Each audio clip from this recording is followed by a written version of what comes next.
হঠাৎ এক রাতের বেলা নিখোঁজ হয় দুই ভাই বোন। তাদের মা বাবা হাজার খোঁজ করেও পায় না তাদের। তবে এরপরই পুলিশ খুঁজে পায় তাদের নৃশংস মরদেহ।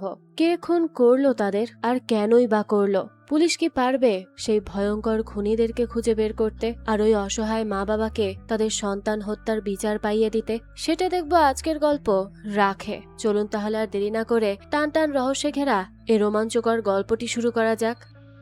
শুরুতেই আমরা দেখি স্কুলের ছুটি হতেই সুমান নামের একজন মেয়ে দাঁড়িয়ে থাকে তার ভাই সাহিলের জন্য। সাহিল অনেক দেরি করে আসে, আর এটা দেখে সুমান অনেক রেগে যায়, কারণ তাদের অনেক দেরি হয়ে গিয়েছিল আর এখন তারা তাদের বাসও পাবে না। সুমান তখন সাহিলের সাথে খুব রাগারাগি করে। এরপর দুজন একসাথে চলে যায় লাস্ট বাস ধরতে। তবে দেখা যায় তারা তাদের লাস্ট বাসটাও আর ধরতে পারে না, অর্থাৎ তাদের এখন অন্য উপায়ে বাড়ি যেতে হবে। তারা তো এবার ভীষণ ঝামেলায় পড়ে যায়। এরপরই তারা দুই ভাই বোন রাস্তায় দাঁড়িয়ে থাকে অন্য কোনো গাড়ি থেকে লিফট নেওয়ার জন্য। কিছুক্ষণ পরই একটা লোক তাদের দুজনকে রাস্তায় দাঁড়িয়ে থাকতে দেখে তাদেরকে লিফট দেয়। এরপর সুমান আর সাহিল বাড়িতে চলে আসে। এখানে আমরা দেখি সুমান আর সাহিল সব সময় দুজন শুধু মারামারি করত। ভাই বোনেরা যেমন হয় আর কি, একে অপরের সাথে সারাক্ষণ লেগে থাকে, তারাও ঠিক তাই। এরই মধ্যে সেখানে তাদের মা মোনা চলে আসে। মোনা তো এসেই দুজনের ঝগড়া থামায়। এদের ঝগড়া সামলাতে সামলাতেই তার অবস্থা খারাপ। যাক, এরপরই সুমান রেডি হতে থাকে। এখানে আমরা জানতে পারি সুমান আজকে রেডিওতে নিজের কণ্ঠে গান গাইবে, আর সেখানে যাওয়ার জন্য সুমান রেডি হচ্ছিল। আর এই বিষয় নিয়ে মোনাও অনেক বেশি খুশি ছিল। সুমানের বাবাও নিজের মেয়ে রেডিওতে গান গাইবে এই খবরটায় এত বেশি খুশি ছিল যে আশেপাশের প্রতিবেশী সবাইকে জানিয়ে রাখে, সবাই যাতে সুমানের গান শোনে। বোঝাই যায় তারা সবাই বেশ এক্সাইটেড। কিন্তু এর মধ্যেই সুমান নিজের কানের দুল হারিয়ে ফেলে। তাই মোনা তখন সুমানকে একটা সুন্দর কানের দুল বের করে দেয়। এরপর সে সাহিলকে সুমানের সাথে যেতে বলে, তাকে রেডিও স্টেশন পর্যন্ত পৌঁছে দেওয়ার জন্য। তবে সাহিল তো যেতে চায় না, ঝামেলা করতে থাকে। সুমানও তখন বলে সেও সাহিলের সাথে যেতে চায় না, সে দরকার হয় একা যাবে, তবে ওর সাথে যাবে না। কিন্তু শেষে মোনা দুই ভাই বোনের মান অভিমান ভাঙিয়ে সাহিলকে সুমানের সাথে পাঠায়। যাওয়ার আগে মোনা সাহিলকে বলে তারা বাসায় ফিরলে সবাই মিলে একসাথে আইসক্রিম খাবে। এরপর সুমান আর সাহিল মোনার কাছ থেকে বিদায় নিয়ে চলে যায়। আর এদিকে সুমানের বাবা মা রেডিও ছেড়ে বসে থাকে নিজের মেয়ের গান শোনার জন্য। তারা তো বেশ এক্সাইটেড ছিল যে কখন তাদের মেয়ে গান গাইবে আর তারা সেটা রেডিওতে শুনতে পাবে। সুমানের বাবা অশোক সবাইকে কল করে, সবাইকে এক এক করে তার মেয়ের গান শোনার জন্য বলতে থাকে। তবে দেখা যায় অনেকটা সময় পার হয়ে গেলেও সুমানের গলা শোনা যায় না, অর্থাৎ রেডিওতে এক এক করে সবার গান বাজে, তবে সুমান গান গাইতে আসে না। এর পরের বার আসবে আসবে ভেবে ভেবে শেষ গানটাও শেষ হয়ে যায়, কিন্তু সুমান আর গান গায় না। এই দেখে তো মোনা আর অশোক দুজনেই ভীষণ চিন্তিত হয়ে পড়ে যে হলোটা কি, তাদের মেয়ে গান কেন গাইছে না। মোনা ভাবে হয়তো সুমানদের রেডিও স্টেশনে যেতে লেট হয়েছে, তাই সুমানকে বাদ দিয়ে দেওয়া হয়েছে, এ কারণেই সে গান গাইতে পারেনি। তবে অশোকের কাছে ব্যাপারটা একটু খটকা লাগে, তাই অশোক তাড়াতাড়ি রেডিও স্টেশনে চলে যায় সুমানদের নিতে। সেখানে গিয়ে অশোকের সুমানের এক বান্ধবীর সাথে দেখা হয়। অশোক তখন তাকে জিজ্ঞেস করে সুমান কোথায়। তবে আশ্চর্যের বিষয় হলো সুমানের বান্ধবী জানায় সুমান অথবা সাহিল কেউই তো আজ রেডিও স্টেশনে আসেনি, তাদের সাথে তো দেখাই হয়নি, তাই সুমানের পরিবর্তে অন্যজনকে নেওয়া হয়েছে। সুমান রেডিও স্টেশনে আসেনি এই কথা শুনে অশোক তো অনেক বেশি অবাক হয়ে যায়, কারণ সে নিজে তাদেরকে পাঠিয়েছিল। ততক্ষণে রেডিও স্টেশনও পুরোপুরি বন্ধ করে দেয়া হয়। অশোক তো এবার অস্থির হয়ে পড়ে। সে সাথে সাথে মোনাকে কল করে আর জিজ্ঞেস করে সাহিল আর সুমান কি বাড়িতে ফিরেছে। অশোকের কথা শুনে মোনা অবাক হয়ে যায় আর বলে তাদের তো অশোকের সাথে থাকার কথা, সেই কথা কেন জিজ্ঞেস করছে। তখন অশোক মোনাকে জানায় যে সুমান রেডিও স্টেশনে আসেইনি। এই কথা শুনে মোনা তো অনেক অবাক হয়ে যায়, কারণ সুমান তার এত ইম্পর্টেন্ট একটা দিন ছেড়ে অন্য কোথাও যাবে না, তাও কাউকে না বলে। অশোক এখানে মোনাকে সুমানের সব ফ্রেন্ডদের বাড়িতে কল দিয়ে জিজ্ঞেস করতে বলে যে সুমান সেখানে আছে কিনা। আর ততক্ষণে অশোক রাস্তার আশেপাশে সুমান আর সাহিলকে খুঁজতে থাকে যে কোথাও তাদের পাওয়া যায় কিনা। এরই মাঝে আমাদেরকে 8 দিন আগের দৃশ্য দেখানো হয়, যেখানে আমরা একটা সিনেমা হলের ভেতর রাজ্য আর বাবু নামের দুজন চোরকে দেখতে পাই। ওই হলে আরেকজন ছেলে আর মেয়েও ছিল, যারা একসাথে রোমান্টিক মুহূর্ত কাটাচ্ছিল। আর দূর থেকে বাবু আর রাজ্য মিলে এই সব কিছু দেখছিল আর নিজেদেরকে নিয়ে আফসোসও করছিল। এর কিছুক্ষণ পরই লোকটা তার গার্লফ্রেন্ডকে রেখে ওয়াশরুমে চলে যায়, আর তখন বাবু আর রাজ্য ওয়াশরুমে যায়। এখানে তারা দুজন বারবার লোকটার দিকে তাকাচ্ছিল। এই ব্যাপারটা ওই ওই লোকটাও খেয়াল করে। সে তো তখন তাদের দুজনকে গালি দেয়, কারণ সে খুবই বিরক্ত হচ্ছিল। আর হবে নাই বা কেন, এরকম করলে যে কেউ বিরক্ত হওয়ার কথা। কিন্তু বাবু আর রাজু তো থামে না, তারা দুজন মিলে লোকটাকে নিয়ে মজা নিতে থাকে। সেই সময় লোকটা রেগে মেগে তাদেরকে কিছু বলতে যাবে, তবে তার আগেই বাবু লোকটার মাথা একটা আয়নার সাথে বাড়ি দেয় আর দুজন মিলে লোকটাকে ইচ্ছা মতো মারতে থাকে।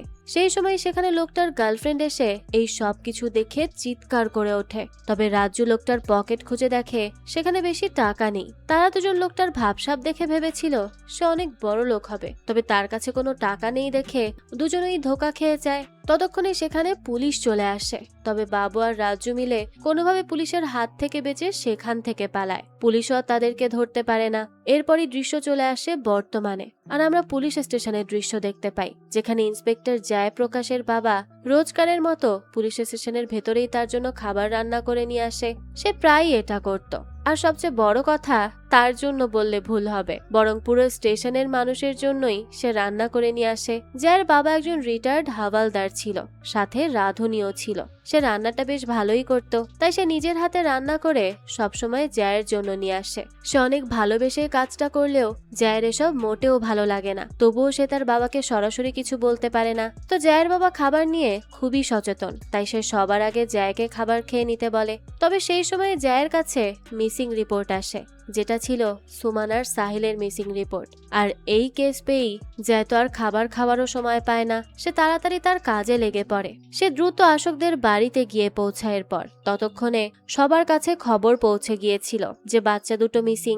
একজন পুলিশ অফিসার তখন জয়কে বাকি কিছুর ইনফরমেশন দেয়। এরপরই জয় ভেতরে যায়। আশোক পুলিশকে দেখে তার দিকে এগিয়ে যায়। এরপর যায় আশোক আর মোনাকে জিজ্ঞাসাবাদ করে যে বাড়ি থেকে কি কোনো কিছু গায়েব হয়েছে, যেমন টাকা বা গহনা। আসলে এই কথার মানে হলো সুমান আর সাহিল মিলে বাড়ি থেকে টাকা নিয়ে পালিয়েও তো যেতে পারে। অনেক সময় বাচ্চারা এমনটা করে থাকে। তবে এই কথা শুনে মোনা অনেক রেগে যায়, কারণ সে খুব ভালো করেই জানে তার ছেলে মেয়ে এমন না, তারা এমনটা কখনো করবে না। জয় তখন বিষয়টা আরো ভালোভাবে দেখে। আশোককে জানায় এটা কিডন্যাপের কেসও হতে পারে, তাই তাদেরকে অনেক সতর্ক থাকতে হবে। যে কেউ কল করে আশোকের কাছে টাকা চাইতে পারে। এই কথা শুনে আশোক জানায় কিডন্যাপার যা চায় সে তাই দিতে রাজি আছে, তবে তার শুধু তার ছেলে মেয়েকে ফেরত চাই, তারাই তো তার জীবনের সম্বল। জয় তখন তাদেরকে আশ্বাস দেয় যে সে দেখছে কি করা যায়, আর সে তাদেরকেও সুরক্ষিত থাকতে বলে। এরই মধ্যে বাড়ির ল্যান্ডলাইনে কল আসে। আশোক তাড়াতাড়ি করে রিসিভ করে, তবে কল কোনো কিডন্যাপারের না, বরং হসপিটাল থেকে আসে। আমরা দেখি পুলিশ সহ আশোক হন্তদন্ত হয়ে হসপিটালে ছুটে যায়, কারণ সেখানে আশেপাশে কোনো মেয়ের মৃত লাশ পাওয়া গেছে। আর তার জন্যই হসপিটাল থেকে আশোককে কল করা হয়, যেহেতু সুমান তখনও মিসিং ছিল। আশোক তখন অনেক বেশি ঘাবড়ে যায়। সে অনেক ভয়ে ভয়ে লাশের কাছে যায়, কারণ এটা যদি সত্যিই সুমান হয় তাহলে সে নিজেকে আর ধরে রাখতে পারবে না। এরপরই আশোক অনেক সাহস করে আস্তে আস্তে লাশের মুখ থেকে পর্দাটা সরায়। আর এর কিছুক্ষণ পরেই আশোক ভেতর থেকে বেরিয়ে আসে। বাইরে যায় সহ বাকি পুলিশরাও অনেক চিন্তিত হয়ে বসেছিল। তবে এখানে আশোক জানায় ডক্টরদের কাছে যে লাশ আছে সেটা সুমানের ছিল না, অর্থাৎ সুমান বা সাহিলকে এখনো খুঁজে পাওয়া যায়নি। তবে তাদের পাওয়ার আশা এখনো রাখা যায়। আর এটা শোনার পর জয়ও অনেক স্বস্তি পায়। এখান থেকে দৃশ্য পরিবর্তন হয়, আর দৃশ্য আবারও চলে যায় 8 দিন আগে, যেখানে ওই দুই চোর অর্থাৎ বাবু আর রাজ্জু দুজন লোকটার কাছ থেকে যত টাকা পেয়েছিল সেই টাকা দিয়ে তারা মদ কিনে খেতে থাকে আর এনজয় করতে করতে বাসায় আসে। রাজু তখনও অনেক ভয়ে ভয়ে ছিল, কারণ তারা কোনো মতে পুলিশের কাছ থেকে বেঁচে এসেছে, নয়তো একবার ধরা পড়লে সোজা জেলে যেত।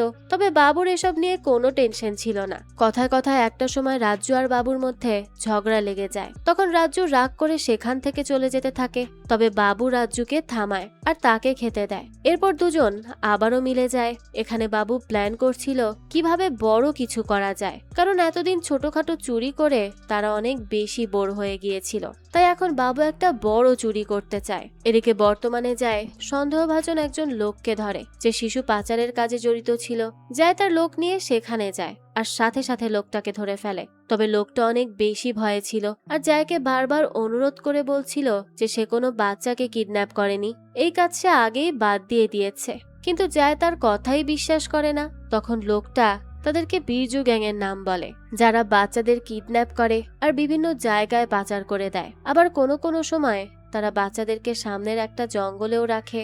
যায় এসব শুনে তখন খোঁজ নিয়ে পাশের ওই জঙ্গলটার ব্যাপারে জানতে পারে, যেটা রেডিও স্টেশন থেকে খুব একটা দূরে ছিল না। অর্থাৎ লোকটার কথা সত্য হলে জায়রা এই জঙ্গলেই কিছু না কিছু পাবে। তাই পুলিশ তখন লোকটাকে ছেড়ে দেয়। তো বোঝাই যায় কেসটা এখন আগের মতো অতটা সহজ নেই, সবাইকে সেরকম ভাবেই প্রস্তুতি নিতে হবে। তো এরপরই দেখা যায় জঙ্গলে যাওয়ার জন্য পুরো পুলিশ ফোর্স রেডি হয়ে যায়, সাথে শিকারী বন্দুক সহ বড় বড় বন্দুকও ছিল তাদের কাছে, কারণ জঙ্গলে যে কোনো কিছু হতে পারে। এরপরই সবাই ধীরে ধীরে ওই জঙ্গলের ভেতর চলে যায়। যারা কিছু দূর হাঁটতেই হঠাৎ বৃষ্টি শুরু হয়।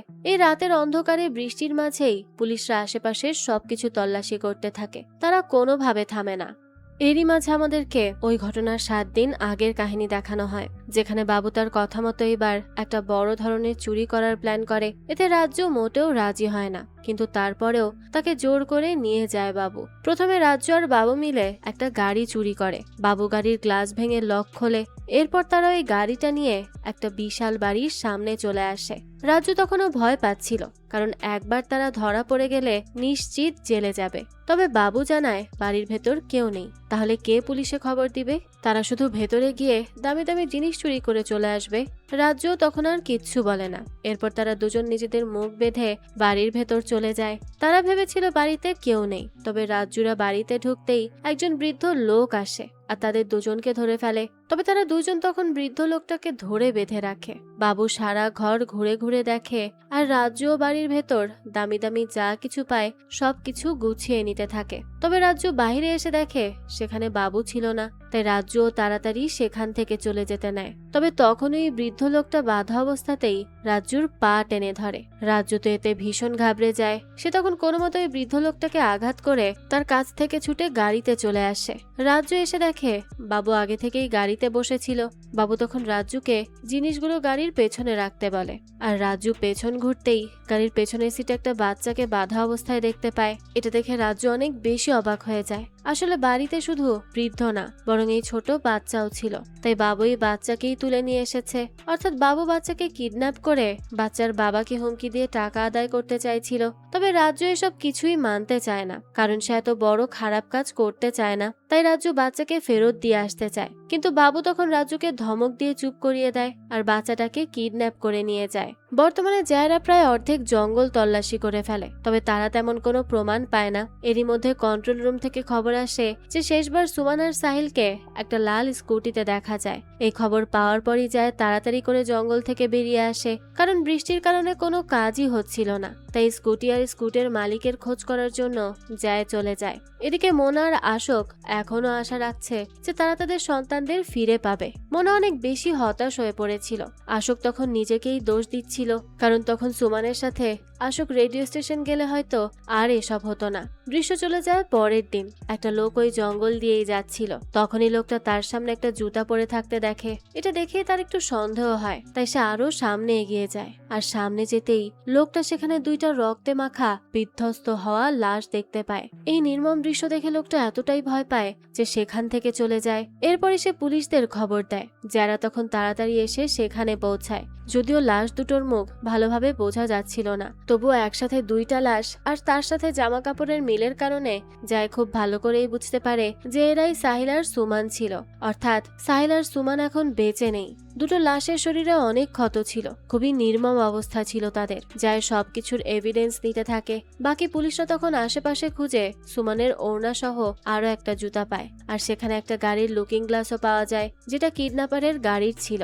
এখানে সবকিছু পরিষ্কার যে তাদের দুজনকে মার্ডার করা হয়েছে। ততক্ষণে সেখানে এসপি অফিসার চলে আসে, যা এসপি কে গিয়ে সবকিছুর ইনফরমেশন দেয়। যায়ের সন্দেহ মতো দুজন মানুষকে মেরে এখানে নিয়ে আসা একজনের পক্ষে সম্ভব না, এখানে আরো মানুষ থাকতে পারে। তবে তারা কেউ এটা বুঝতে পারে না, কিডন্যাপার যদি সুমান আর সাহিলকে কিডন্যাপই করে তাহলে তাদেরকে মারবে কেন? কিডন্যাপার চাইলে তাদের বাবার কাছ থেকে টাকা দাবি করতে পারত, অথবা এই দুজনকে বিক্রি করে অনেক টাকা পেত। কেসটা এখনো ভীষণ ঘোলাটে আর ভীষণ কঠিনও হয়ে গেছে। তাই এসপি জায়কে বলে এই কেসের সঠিক তদন্ত না হওয়া পর্যন্ত বাইরে যাতে কেউ কোনো কিছু জানতে না পারে। এদিকে সেখানে রিপোর্টাররাও চলে আসে আর তাদেরকে নানা ধরনের প্রশ্ন করতে থাকে। এসপি তখন সবাইকে থামায়, কিন্তু কাউকে কোনো ইনফরমেশন দেয় না, কারণ পুরোপুরি ভাবে সব পরিষ্কার না হওয়া পর্যন্ত যদি সবকিছু নিউজে চলে আসে তাহলে তাদের কাজ আরো কঠিন হয়ে যাবে। তাই যায় সব রিপোর্টারদের সেখান থেকে চলে যেতে বলে। সেই সময় সেখানে আশোক ছুটে আসে। সে এসেই সুমান আর সাহিলের লাশের দিকে ছুটে যায়। সে তো দেখেই দেখলেই বুঝে যায় যে দুটোই তার সন্তান। এই অবস্থা দেখে সে চিৎকার করে ওঠে। কেউ তাকে সামলাতে পারছিল না, সে অনেক বেশি ভেঙে পড়েছিল। এখন এই ঘটনার পেছনে কি হয়েছে সেটা জানতে তো আগে কেসটা সলভ করতে হবে। তাই জয় সেই স্কুটির মালিককে খুঁজতে থাকে, যার স্কুটিতে সুমন আর সাহিল শেষবার দেখা গিয়েছে। তাই জয় সেখানকার সবগুলো লাল স্কুটির মালিককে ধরে নিয়ে আসে। তবে এদের মধ্যে কেউই সুমন আর সাহিলকে লিফট দেয়নি। এরই মধ্যে সুমন আর সাহিলের বডি ফরেন্সিক রিপোর্টের জন্য চলে যায়। আর সাহিল এবং সুমনকে লিফট দেওয়া সেই স্কুটারের মালিকেরও খোঁজ পাওয়া যায়। জয় তার কাছে গিয়ে জিজ্ঞাসাবাদ করে আর জানতে পারে ওই দিন সুমন আর সাহিল স্কুটিতে করে গিয়েছিল। তবে সে তাদের দুজনকে বাস স্টপের ওখানেই নামিয়ে দিয়ে আসে। এরপর লোকটা জয়দের ওই জায়গায় নিয়ে আসে যেখানে সে সাহিল আর সুমনকে ড্রপ করে দিয়েছিল। তবে জয় দেখে এই জায়গাটা তারা আগে থেকেই তল্লাশি করে রেখেছে। তবে যেহেতু সাহিল আর সুমন এখানে থেমেছে, তাহলে তারা গাড়িটাও এখান থেকেই নিয়েছে। তাই জয় আশেপাশে লোক লাগিয়ে দেয় খোঁজ করার জন্য। এদিকে অশোক সুমন আর সাহিলের লাশ বাড়িতে নিয়ে যায়। সবাই তো অনেক বেশি স্তব্ধ ছিল। মনেও তখন ছুটে আসে সেখানে। এরপর সে তার ছেলে মেয়েকে দেখে, কিন্তু সে তো কিছুতেই বিশ্বাস করতে পারছিল না যে এটা তার ছেলে মেয়ের লাশ। মনে তখন হুট করে একদম অন্যরকম হয়ে যায়। সে এখনো বিশ্বাস করছিল না যে তার ছেলে মেয়ে বেঁচে নেই। এদিকে বুকে হাজারো কষ্ট চাপা দিয়ে অশোককে নিজের দুই সন্তানের অন্তিম সংস্কার করতে হয়। এরই মাঝে আবার আমাদেরকে এই ঘটনার 6 দিন আগের দৃশ্য দেখানো হয়। বাবু ছোট ছেলেটাকে কিডন্যাপ করে এনেছিল টাকা চাওয়ার জন্য। তাই সে একটা দূরের দোকানে গিয়ে ছেলেটার বাবাকে কল করে আর তার কাছে টাকা চায়। ছেলেটার বাবাও নিজের ছেলের জন্য টাকা দিতে রাজি হয়ে যায়, যেটা শুনে বাবুও অনেক খুশি হয়। এরপর আমরা দেখি বাবু বেশ সেজেগুজে একটা হসপিটালের ভেতর যায়। আসলে এই হসপিটালে বাবুর গার্লফ্রেন্ড ছিল, যে একজন নার্স ছিল। বাবু তার কাছে গিয়ে জোর জবরদস্তি করতে শুরু করে। তবে সে হসপিটালে থাকায় বাবুর গার্লফ্রেন্ড তাকে কোনোভাবে থামিয়ে দেয়। তখন বাবু রেগে গেলেও তার গার্লফ্রেন্ড রাতে দেখা করবে বলে আর সেখান থেকে চলে যায়। এরপর আমরা রাজুকে দেখি, সেই বাচ্চাটাকে আটকে রেখেছিল। এদিকে বাবুরও কোনো খবর ছিল না, তাই রাজুর অনেক ভয় করতে থাকে কোনোভাবে ধরা পড়ে যায় কিনা সে, সেই জন্য। এরই মধ্যে ওই ছেলেটা চিৎকার করতে থাকে। তার মুখ বাঁধা থাকায় সে কিছু বলতে পারছিল না। তখন ছেলেটা ইশারায় জানায় তার ওয়াশরুমে যেতে হবে। এবার তো রাজু ঝামেলায় পড়ে যায়। সে কোনো উপায় না পেয়ে ছেলেটাকে নিয়ে একটা ট্রেনের রাস্তায় চলে আসে আর সেখানেই তার কাজ সারতে বলে। এই বলে রাজু পেছন ঘুরলেই সেই সুযোগে ছেলেটা সেখান থেকে পালানোর চেষ্টা করে, কিন্তু রাজু তাকে ঠিকই ধরে ফেলে। এদিকে বাবু ছেলেটার বাবাকে যে জায়গায় টাকাগুলো নিয়ে আসতে বলেছিল, আগে থেকেই সেই জায়গায় গিয়ে লুকিয়ে থাকে তারা। কিছুক্ষণ পর দেখা যায় সত্যি সত্যি ছেলেটার বাবা এসে বাবুর বলে দেওয়া কথা মতোই একটা জায়গায় টাকাগুলো রেখে যায়। এরপর লোকটা সেখান থেকে চলে যেতেই বাবু বেরিয়ে আসে আর টাকাগুলো নিতে যায়। সেই সময় অনেকগুলো লোক মিলে বাবুকে ঘিরে ধরে। বাবু বুঝতে পারে এরা পুলিশ ছিল, অর্থাৎ লোকটা বাবুকে ধরার জন্য পুরো প্রস্তুতি নিয়ে এসেছিল। পুলিশ দেখে বাবু টাকা রেখেই পালাতে থাকে আর একটা সময় পুলিশের হাত থেকেও বেঁচে যায়। এদিকে বর্তমানে যায় নতুন ফরেন্সিক ল্যাবে যায়, যেখানে নতুন ফরেন্সিক ডক্টররা কাজ করছিল সুমন আর সাহিলের বডি নিয়ে। যাই সেখানে যেতে অদ্ভুত জিনিস দেখে, যেখানে ফরেন্সিক ডক্টর আরেকজন ডক্টরের হাতে তলোয়ার ধরিয়ে দেয় একটা শূকর কাটার জন্য। ল্যাবের মধ্যে এমন কিছু হতে দেখে জয় খুবই অবাক হয়ে যায়। সেই সময় মিস্টার বারুয়া জয়কে দেখতে পায়। সে তো তাকে দেখেই চিনতে পারে। মিস্টার বারুয়াই ফরেন্সিক ডিপার্টমেন্টের হেড ছিল, যে নিজে সুমন আর সাহিলের বডি পোস্টমর্টেম করেছে। আমরা দেখি বারুয়া আর জয় একসাথে কথা বলতে বসে। বারুয়া এখানে জয়কে সব বলতে থাকে যে তাদের দুজনের বডি থেকে কি কি প্রমাণ পাওয়া গেছে। এখানে বারুয়া জানায় যারাই তাদের দুজনকে মেরেছে তারা খুব জখম করে দুজনকে মেরেছে। এদের শরীরের ক্ষত দেখে মনে হচ্ছিল কোনো বড় তলোয়ার দিয়ে ক্ষতগুলো দেওয়া। সাহিলের শরীরে ক্ষতের চিহ্ন বেশি ছিল, তবে সুমন তলোয়ারের জন্য মারা যায়নি, বরং তাকে মাথায় জোরে বাড়ি দিয়ে মারা হয়েছে। এরপর আরো ক্ষত করা হয়েছে। মূলত এটা টেস্ট করতেই বারো একটা শূকরকে কেটে সেটার ধার টেস্ট করছিল। সব শুনে জয় খুব ভালো করেই বুঝতে পারে যে বারুয়ার টিমের কাজ আসলেই ভালো। বারোয়া তখন জয়কে ওই জঙ্গলে পাওয়া সেই গাড়ির লুকিং গ্লাসের রিপোর্টও দেখায়, যেটা দেখে জয়ের কিছুটা আন্দাজ হয়। তাই জয় তখনই ট্রাফিক পুলিশকে কল করে আর সব গ্রিন কালারের গাড়ি আটকাতে বলে। এরপর জয়ও সেখানে চলে যায় আর এক এক করে গাড়ি চেক করতে থাকে। তবে সেখানে একজন পুলিশ এসে তাকে খবর দেয় যে এসপি তাকে ডেকেছে। জয়ও তাড়াতাড়ি করে পুলিশ স্টেশনে যায় আর সেখানে গিয়ে দেখে জয়ের আগেই তার বাবা স্টেশনের ভেতরে ছিল, যে কিনা এসপির জন্য খাবার রান্না করে নিয়ে এসেছিল। এই বিষয়টা জয়ের কাছে একেবারেই ভালো লাগে না, কিন্তু জয় এসপির সামনে কিছু বলতেও পারে না, তাই সে চুপচাপ সব হজম করে। এদিকে এসপি জয়ের বাবার হাতের খাবারের অনেক প্রশংসা করে। জয় তখন কোনো মতে তার বাবাকে সেখান থেকে পাঠিয়ে দেয়। সে যেতেই দেখা যায় এসপি জয়ের কাছে আসে আর তাকে বলে সে যেন এই ডাবল মার্ডার অর্থাৎ সুমন আর সাহিলের কেসটা অন্য এক পুলিশ অফিসারকে দিয়ে দেয়। এসপির এমন কথা শুনে জয় অনেক বেশি অবাক হয়ে যায় আর জানতে চায় সে কি ভুল করেছে। তখন এসপি জানায় দিল্লির মতো জায়গায় ডাবল কেসের জন্য অনেক মানুষ বা মিডিয়া মেতে আছে, সবাই কান পেতে আছে এই কেসের আসল ঘটনা জানার জন্য। তবে জয় এখনো কিচ্ছু করতে পারছে না, তাই কালকে সকালে সে জয়ের কেসটা অন্য একজন দক্ষ পুলিশের হাতে দিবে, যাতে সে কেসটা তাড়াতাড়ি সলভ করে এখানেই শেষ করে দেয়। এসপির এমন কথা শুনে জয় অবাক হয়। সেরপর এসপি কে বোঝানোর চেষ্টা করে যে জয় নিজের দিক থেকে সর্বোচ্চ চেষ্টা করছে কেসটাকে সলভ করার জন্য।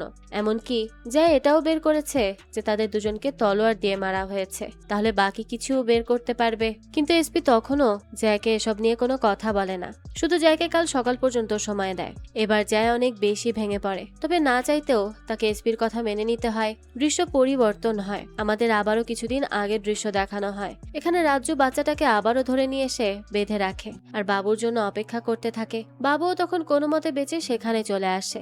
রাজ্জু বাবুকে দেখে জিজ্ঞেস করে সে এতক্ষণ কোথায় ছিল আর টাকা কোথায়। বাবু জানায় ছেলেটার বাবা পুলিশ নিয়ে এসেছে। এ কথা শুনে রাজ্জু এবার আরো ভয় পেয়ে যায়। সে কিছুতেই পুলিশের হাতে ধরা খেতে চায় না, কিন্তু এদিকে তো বাবু ওই ছেলেটার উপর ভীষণ রেগে ওঠে। সে ছুরি নিয়ে ওই ছেলেটাকে মারতে যায়, তবে রাজ্জু বাবুকে ধরে আটকে ফেলে। সে বলে সে বাবুর কথায় ছোট চোর থেকে কিডন্যাপার হয়েছে, এখন সে মার্ডারার হতে চায় না। কিন্তু বাবুর রাগ তখনও কিছুতেই কম ছিল না। রাজ্জু তখন কোনো মতে বাবুকে আটকে রাখে, কিন্তু তবুও বাবু শান্ত না হলে এবার রাজ্জু বাবুর গলা চেপে ধরে। এটা দেখে বাবু তখন তাকে ছেড়ে দিতে বলে আর বলে সে বাচ্চাটাকে মারবে না। এ কথা শুনে সে বাবুকে ছেড়ে দেয়। বাবুও বাচ্চাটার ক্ষতি করে না। এদিকে এই সবকিছু দেখে বাচ্চাটা অনেক কান্না করতে থাকে। বাবু বারবার বাচ্চাটাকে চুপ থাকতে বলে, কিন্তু বাচ্চাটা অনেক কান্না করছিল। এইবার বাবু একটা সময় রেগে মেগে বাচ্চাটাকে জোরে আঘাত করে মেরেই ফেলে। আর এই দৃশ্য দেখে রাজ্জু একেবারে স্তব্ধ হয়ে যায়। বাবু বাচ্চাটাকে মেরে ফেলার পর সে বুঝতে পারে যে সে রাগের মাথায় তাকে মেরে ফেলেছে। বাবু তখন রাজ্জুর দিকে তাকিয়ে ক্ষমা চায়, কারণ সে মারতে চায়নি, রাগের মাথায় হয়ে গেছে। দৃশ্য চলে আসে বর্তমানে, যেখানে আমরা নিসার রিজভী নামের একজন রিপোর্টারকে দেখতে পাই। নিসার সোহেল আর সুমনের কেসটা নিয়েই আর্টিকেল লেখার চেষ্টা করছিল, কিন্তু এখনো পুলিশের তরফ থেকে কোনো তথ্য না আসায় সে তার কাজ করছিল না। তবুও নিসার রাত পর্যন্ত কাজ করে যাচ্ছিল। অফিস শেষে একজন স্টাফ এসে নিসারকে বাড়ি চলে যেতে বলে, কারণ একটু পরই সকাল হয়ে যাবে। নিসারও বাস ধরে তার হোস্টেলে চলে আসে। আমরা দেখি নিসার তার হোস্টেলে যেতেই সেখানকার সিঁড়ির সামনে জয় বসে আছে। নিসার জয়কে দেখে জিজ্ঞেস করে ডাবল মার্ডার কেসের ইনভেস্টিগেটর এখন নিসারের হোস্টেলে কি করছে। জয় নিসারকে দেখে তার পাশে বসতে বলে। নিসারও জয়ের পাশে গিয়ে বসে। আর এখানে আমরা জানতে পারি জয় আর নিসার দুজন আগে থেকেই পরিচিত ছিল। বলা চলে নিসার জয়ের গার্লফ্রেন্ড ছিল। আর জয়ের হাত থেকে কেস যাওয়ার পর জয় একমাত্র নিসারকেই পেয়েছে তার সবকিছু বলার জন্য। নিসারও জয়ের মুখ দেখে বুঝতে পারে যে কিছু একটা হয়েছে। এরপর জয় আর নিসারের রুমের ভেতর চলে যায়। জয় নিসারের জন্য চা বানিয়ে নিয়ে আসে। এরপর জয় তার কাছে তার হাত থেকে কেস যাওয়া থেকে শুরু করে সবকিছু শেয়ার করে। সব শুনে নিসার জয়কে সান্ত্বনা দেয়। তবে হঠাৎই জয়ের মনে পড়ে তার কাছে এখনো রাতটুকু সময় আছে, অর্থাৎ জয় রাতের মধ্যে কিছু একটা প্রমাণ বের করে আবারও কেসটা নিজের হাতে নিতে পারে। আসলে সাহিল আর সুমানের কেসটা এত নির্মম ছিল যে কারোরই মায়া লাগবে। বিশেষ করে সুমানের অবস্থা যেমনটা হয়েছে তা একটা মানুষের পক্ষে মেনে নেওয়া সম্ভব না। আর জয় শুরু থেকেই কেসটার সাথে আছে, তাই শেষে এসে সেই কেসটা অন্য কাউকে দিয়ে দিতে চায় না। আর এটা মাথায় আসতেই জয় তাড়াতাড়ি করে সেখান থেকে বেরিয়ে পড়ে। এরপর জয় তার ইনভেস্টিগেশন করার জায়গাগুলো আবারও ভালো করে চেক করতে থাকে। আর একটা সময় সে আবারও সেই জঙ্গলের ভেতর যায় যেখান থেকে সুমান আর সাহিলের লাশ পাওয়া গিয়েছিল। তবে জয় সেখানে গিয়ে দেখে আশোক আগে থেকেই সেখানে দাঁড়িয়ে আছে। সে বুঝতে পারে আশোক বা মোনা এখনো কেউ তাদের শোক ভুলতে পারেনি। আর আশোক তার সন্তানদের কথা মনে পড়তেই এখানে চলে এসেছে, কারণ এখানেই তাদের দুজনকে মারা হয়েছে। জয়ের এসব দেখে নিজেকে অনেক অসহায় লাগতে শুরু করে, কারণ এরকম একটা জটিল কেস জয় আসলে কি সমাধান করতে পারবে? সুমান আর সাহিলের খুনিকে খুঁজে বের করে কি তাকে যোগ্য শাস্তি দিতে পারবে? এই হতাশা নিয়ে জয় সেখান থেকে চলে যায়। এরই মাঝে আমরা দেখি ঘটনার 6 দিন আগের দৃশ্য। বাবু বাচ্চা ছেলেটাকে মারার পর রাজ্যকে নিয়ে শহর থেকে পালায়, যাতে কেউ তাদেরকে কোনোভাবেই ধরে না ফেলে। তবে রাজ্য এখনো ঠিক হতে পারছিল না। বর্তমানে জয় হতাশা নিয়ে জঙ্গল থেকে ফিরে আসতে নেয়। সেই সময় হঠাৎ করে তার গাড়ির সামনে কিছু একটা ধাক্কা লাগে। সে তাড়াতাড়ি করে গাড়ি থামিয়ে নেমে পড়ে আর আশেপাশে খোঁজার চেষ্টা করে। তখনই সে জঙ্গলের ভেতর একটা গাড়ি দেখতে পায়। জয় তাড়াতাড়ি করে গাড়ির সামনে যেতেই বুঝে ফেলে যে এটাই খুনির গাড়ি ছিল, কারণ তার পাওয়া লুকিং গ্লাসের সাথে গাড়ির একটা লুকিং গ্লাস ম্যাচ করছিল। সেই সাথে জয় গাড়ির ভেতরটা দেখে যেখানে রক্তে মাখামাখি ছিল, অর্থাৎ জয় খুনিকে ধরার সব থেকে বড় প্রমাণ পেয়ে গেছে। এরপরই আমরা আশোকের পরিবারের একটা সুন্দর দৃশ্য দেখতে পাই, যেখানে এই ঘটনা ঘটার আগে সাহিল, সুমান, আশোক আর মোনা চারজনের কত সুন্দর একটা পরিবার ছিল। সাহিল আর সুমান সবসময় ঝগড়া করত, আবার দুজন দুজনকে অনেক ভালোবাসতো, ভাই বোন তো। অথচ সেই দুই ভাই বোনই আজকে জীবিত নেই। আশোক ঘুমের মাঝে এসবই ভাবছিল। সেই সময় তার ঘুম ভাঙতে এসে দেখে মোনা রেডি হয়ে কোথাও যাচ্ছে। তাকে দেখে আশোক অবাক হয়ে যায় আর জিজ্ঞেস করে সে কোথায় যাচ্ছে। মোনা জানায় স্কুলে। মোনা আসলে স্কুল টিচার ছিল, তবে নিজের ছেলে মেয়ের মার্ডার হওয়ার একদিন পরেই মোনা যে স্কুলে যেতে চাইবে এটা সে ভাবতে পারেনি। আসলে সে নিজের ছেলে মেয়ের মৃত্যু কিছুতেই মেনে নেয় না, যার জন্য সে পাগল হয়ে গেছে। কোনো কিছুই আর এখন মোনার কানে যায় না, তাই সে আশোকের কোনো কথা না শুনে স্কুলে চলে যায়। এদিকে যায় ওই গাড়িটা ফরেন্সিকের জন্য পাঠিয়ে দেয়। সেখানে এসপিও আসে। গাড়িতে ক্ষত আর নানা জায়গায় রক্ত আর ফিঙ্গারপ্রিন্ট দেখে প্রমাণ হয়ে যায় যেটা সুমান আর সাহিলের খুনিরই গাড়ি। আর গাড়িতে 4 জনের ফিঙ্গারপ্রিন্ট ছিল, যার মধ্যে 2 জন ছিল সাহিল আর সুমান, আর বাকি 2 জন খুনি। অর্থাৎ জায়ের ধারণাই ঠিক ছিল যে খুনি একজন না বরং 2 জন ছিল। এদিকে জায় এসপি কে সব ডিটেলস বুঝিয়ে বলছিল। সে এসপি কে একটা তলোয়ার দেখায়, যেটা গাড়ির ভেতরেই পাওয়া যায়। অর্থাৎ এই তলোয়ার দিয়েই সুমান আর সাহিলকে মারা হয়েছিল। এসপি দেখে তলোয়ারটা অনেক বছরের পুরনো ছিল, যেটা ইন্ডিয়ার স্বাধীন হওয়ারও আগের, অর্থাৎ ইংরেজদের যুগের তলোয়ার ছিল। আর সেই তলোয়ারের মধ্যে চুরানওয়ালা নামের কারো একজনের নাম ছিল, অর্থাৎ তারা এই নাম অনুসরণ করেই খুনিকে ধরতে পারবে। এদিকে এই সবকিছু দেখে এসপিও অনেক অস্থির হয়ে পড়ে, কারণ খুনিরা অনেক ভয়ঙ্কর ছিল। জায়ও এক রাতে এত কিছুর প্রমাণ বের করে এসপির কাছ থেকে আবারও নিজের কেসটা ফেরত চায়। এসপিও জায়কে 48 ঘন্টার সময় দেয়, আর এই সময় যদি জায় কেস না সলভ করতে পারে তাহলে কেসটা অন্য কারো হাতে সে দিয়ে দিবে। আর এতে জায়ও রাজি হয়ে যায়। এদিকে এই কেসের 4 দিন আগে বাবু আর রাজ্য মিলে এই শহর ছেড়ে দিল্লিতে চলে আসে। নতুন শহরে এসে বাবুরা অচেনা ভাবে থাকতে শুরু করে, তাই তাদের কেউ ধরতেও আসে না। কিন্তু তবুও রাজ্য এখানে ঠিক হতে পারছিল না। সে বাবুর সাথে কোনো কথাই বলছিল না, তবে বাবু তাকে মিথ্যা আশ্বাস দিয়ে একসময় তাকে ঠিকই গলিয়ে ফেলে। বাবু রাজ্যকে বলে তারা নতুন শহরে এসেছে, এখন নতুন করে জীবন শুরু করবে, তারা আর কোনো খুন করবে না, এখানেই কাজ খুঁজে এখানেই থাকতে শুরু করবে। বাবুর এসব কথা রাজ্যও গলে যায় আর জানায় দিল্লিতে তার এক বন্ধু আছে, 5 স্টার হোটেলে কাজ করে, সে অবশ্যই তাদেরকে কাজ খুঁজতে সাহায্য করবে। এদিকে মোনা এত কিছুর পরেও স্কুলে চলে যায়। স্কুলে তখন সুমান আর সাহিলের জন্য শোক প্রকাশ হচ্ছিল, আর সেই সময় মোনা সেখানে গিয়ে দাঁড়াতে সবাই অবাক হয়ে যায়। কেউ তো ভাবতেই পারেনি মোনা এতটা স্বাভাবিকভাবে এত তাড়াতাড়ি স্কুলে চলে আসবে। মোনা কারোর সাথে কথা বলে না আর চুপচাপ তখন নিজের কাজ করতে থাকে। একবার সাহস করে একটা টিচার গিয়ে মোনার সাথে কথা বলার চেষ্টা করে, আর সে সুমান এবং সাহিলের কথা উঠাতেই মোনা বলে তার ছেলে মেয়ের কিচ্ছু হয়নি। আজ সন্ধ্যায় সুমান রেডিওতে গান গাইবে, তারা সবাই যাতে শোনে। অর্থাৎ আমরা বুঝতে পারি মোনা অনেক বেশি ট্রমাটাইজ ছিল, তাই সে এখনো বিশ্বাস করছিল না যে সুমান আর সাহিল বেঁচে নেই। তার তো ধারণা তারা স্বাভাবিকই আছে। এদিকে আমরা আশোক আর তার ভাস্তেকে দেখি। আশোক এখানে লুকিয়ে একটা লোকের সাথে দেখা করে। আমরা দেখি সে লোকটাকে কোনো একটা কাজ দেয়, আর এই কাজের জন্য আশোক লোকটাকে অনেক টাকাও দেয়। এদিকে রিপোর্টাররা সবাই পুলিশ স্টেশনে আসে, সবাই সেখানে জড়ো হয়। সেখানে নিসারও ছিল, তবে জায় তার কাজেই ব্যস্ত ছিল। নিসার জায়কেই তখন দেখতে থাকে। এরই মাঝে জায়ের কাছে খবর আসে যে চুরানওয়ালার খোঁজ পাওয়া গেছে, অর্থাৎ যে চুরানওয়ালা নামের তলোয়ারটা জায় খুনিদের কাছ থেকে পেয়েছে তার খোঁজই জায় পেয়ে গেছে। আর এই খবর শোনার পরই জায় আর এক মুহূর্ত দেরি করে না, তাড়াতাড়ি করে সেখান থেকে বেরিয়ে পড়ে। এরপর জায় একটা দোকানের সামনে এসে দাঁড়ায়, যে দোকানের মালিকের নাম ছিল চুরানলাল। তবে এটাই আসল চুরানওয়ালা ছিল না, সেখানে একজন বড় মাপের লোকের নাম মোহনলাল চুরানওয়ালা ছিল, যে ইংরেজদের যুগের ছিল। তবে এই চুরানলাল থেকে জানা যায় মোহনলাল আগেই মারা গিয়েছিল, অর্থাৎ এই খুনের সাথে মোহনলালের কোনো সম্পর্ক ছিল না। তবে মোহনলালের ছেলে বাল্লু এখনো বেঁচে আছে, তাই যায় এবার বাল্লুর খোঁজ জানতে চায় লোকটার কাছে। তবে লোকটা জানায় বাল্লু কোথায় আছে সেটা কেউ জানে না, কদিন ধরে বাল্লু উধাও, তাকে কেউ দেখেনি। এই কথা শোনার পর জায়ের কাছে কিছুটা খটকা লাগে। এদিকে ঘটনার 4 দিন আগে, অর্থাৎ দিল্লিতে আসার পর রাজ্জু বাবুকে নিয়ে তার দিল্লির বন্ধুর হোটেলের সামনে চলে যায়। তবে 5 স্টার শুনে বাবু ভেবেছিল রাজ্জুর বন্ধু বড় মাপের হোটেলে কাজ করে, তবে সে তো দেখে এটা ছোট একটা ক্লাবের নাম ছিল। বাবু এসব নিয়ে খুব হাসাহাসি করতে থাকে। এরপর তারা ভেতরে চলে যায়, আর এখানেই তারা দুজন দেখতে পায় রাজ্জুর বন্ধু পেয়ারে কোনো বড় মাপের চাকরিজীবী ছিল না, বরং সে হোটেলের ভেতর মেয়ে সেজে গান গাইতো। এসব দেখে তো বাবু আরো বেশি মজা নিতে থাকে, কারণ তারা কি ভেবেছে আরে হয়েছেটা কি। তো একসময় পেয়ারের কাজ শেষ হলে রাজ্জু আর বাবু তার কাছে যায়। পেয়ারে রাজ্যুকে দেখে অবাক হয়ে যায়। রাজু পেয়ারের সাথে তখন বাবুর পরিচয় করিয়ে দেয়। এদিকে পার্টি থেকে একটা লোক এসে বারবার পেয়ারের সাথে জবরদস্তি করার চেষ্টা করছিল, তবে এবার বাবুই লোকটাকে পেয়ারের কাছ থেকে সরিয়ে দেয়। এটা দেখে পেয়ারের কাছে বেশ ভালো লাগে, তাই সে রাজু সহ বাবুকে নিয়ে নিজের বাড়িতে চলে যায়। এদিকে নিসার চেষ্টা করছিল সঠিক সংবাদগুলো নিউজে প্রকাশ করতে, তবে নিসারের বস চাইছিল নিজেরাই এই কেসের উপর গল্প বানিয়ে নিউজ করতে, কারণ মানুষজন এখন এই কেসের ব্যাপারে নানান কিছু জানতে আগ্রহী। আর এই সময় যদি তারা ধামাকাদার কোনো খবর দিতে পারে তাহলে এতে তাদেরই লাভ। তবে নিসার এমন কিছু চাইছিল না, কিন্তু নিসারের বস তার কোনো কথা শোনে না আর নিজের মতো করেই নিউজ ছাপায়। যাকে এরপরে দেখা যায় জয় তার কাজ শেষ করে বাড়িতে যেতে নেয়। তখনই দেখে জয়ের আন্টি এসেছিল সেখানে। জয় তার আন্টিকে দেখে অনেক বেশি খুশি হয়। তখন সে দেখে যে আন্টির মেয়ে অর্থাৎ তার বোনও সেখানে ছিল।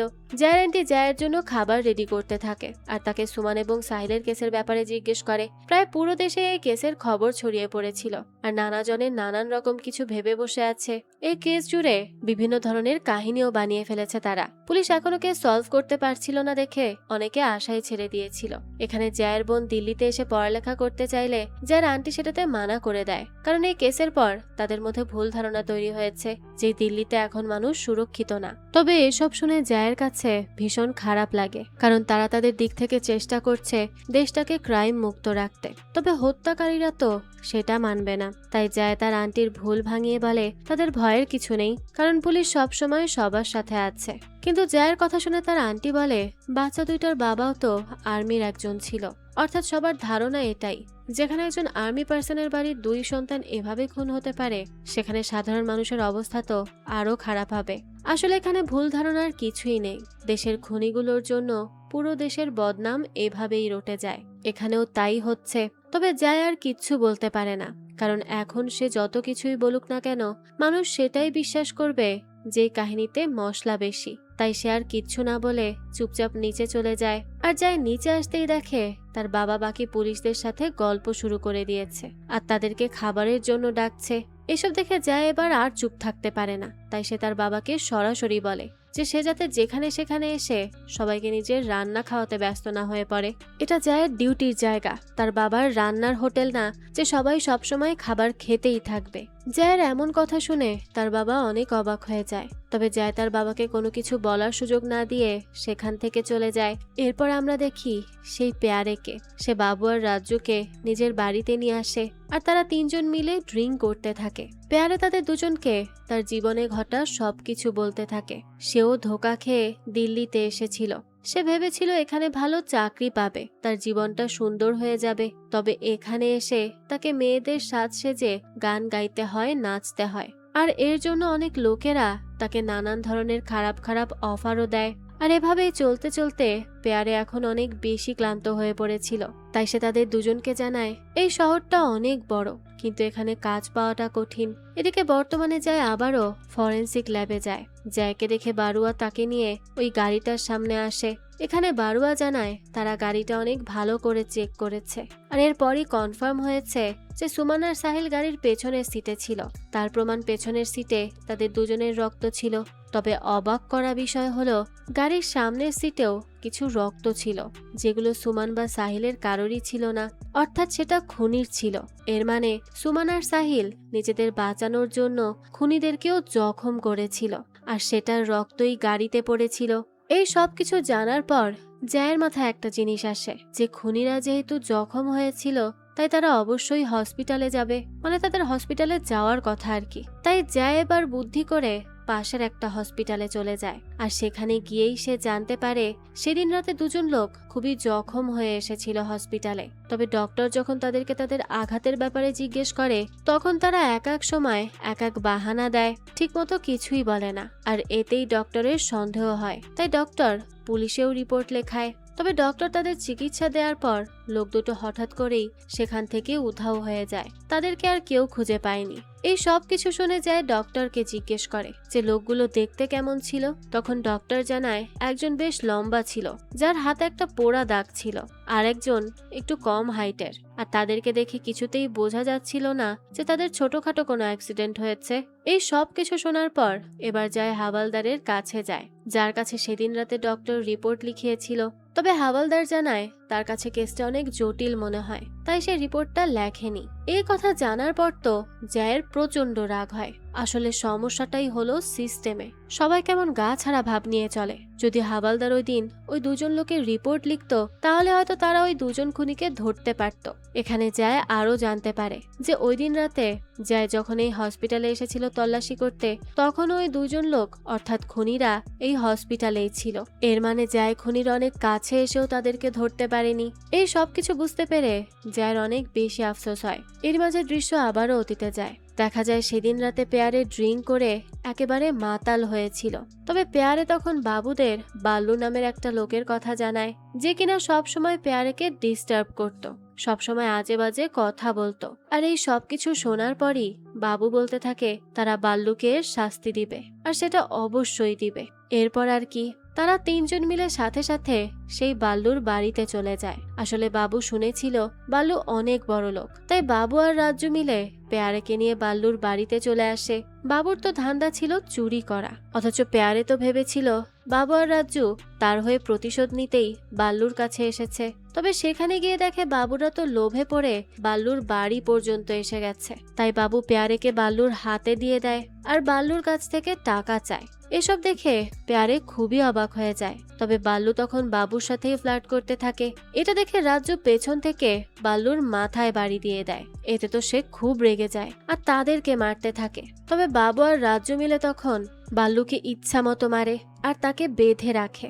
এদিকে এই দৃশ্য দেখে পেয়ারে অনেক বেশি স্তব্ধ হয়ে যায়, তাই সে তাড়াতাড়ি করে সেখান থেকে পালায়। এদিকে বাবু আর রাজ্জু মিলে বাল্লুর পুরো বাড়ি খুঁজতে থাকে কিছু চুরি করার জন্য। তবে তারা বাল্লুকে যতটা বড়লোক ভেবেছিল সে তুলনায় বাল্লুর কাছে কিছুই ছিল না। আর এতেই তো রাজ্জুর অনেক মাথা খারাপ হয়ে যায়। সেই সময় রাজ্জু দেখে বাবু দেয়ালে থাকা দুইটা বড় তলোয়ারের দিকে তাকিয়ে আছে।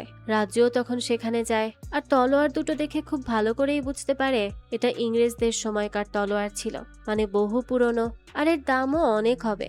এদিকে আমরা দেখি পুলিশরা পেয়ারের বাড়ির খোঁজ পেয়ে যায়। ডক্টর জয়কে জানিয়েছিল সেদিন রাতে আসা দুজন লোকের নাম পেয়ারে আর মোহন ছিল। তাই জয় ভাবে এটাই হয়তো সেই দুজন খুনির বাসা। জয় তখন পুরো বাসা তল্লাশি করতে থাকে আর সেখান থেকেই যায় আর একটা তলোয়ার দেখতে পায়, যে তলোয়ার সে গাড়ির ভেতর পেয়েছিল। এটা দেখে জয় কনফার্ম হয় যে খুনিরা এই বাড়িতেই থাকতো। এখান থেকে দৃশ্য আবারও চলে যায় ফ্ল্যাশব্যাকে।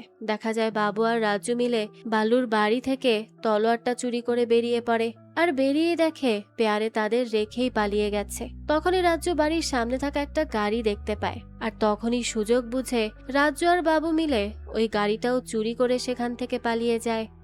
এর পরের দৃশ্যে আমরা সালিম নামের একজন লোককে দেখতে পাই, যে ওই মার্ডারের ঘটনার দিন জঙ্গলের রাস্তা দিয়ে সাইকেল দিয়ে যাচ্ছিল। সেই সময় একটা গাড়ি লোকটার সামনে দিয়ে স্পিডে চলে যায়। এটা দেখে সে গাড়ির দিকে অবাক হয়ে তাকিয়ে থাকে আর তখনই সে দেখতে পায় গাড়ির ভেতরে কারো রক্ত মাখা হাত গ্লাসে এসে লাগে। লোকটা বুঝতে পারে গাড়ির ভেতর কেউ আছে। মূলত এটাই ছিল সেই খুনিদের গাড়ি, যেটার ভেতরে সাহিল আর সুমান ছিল।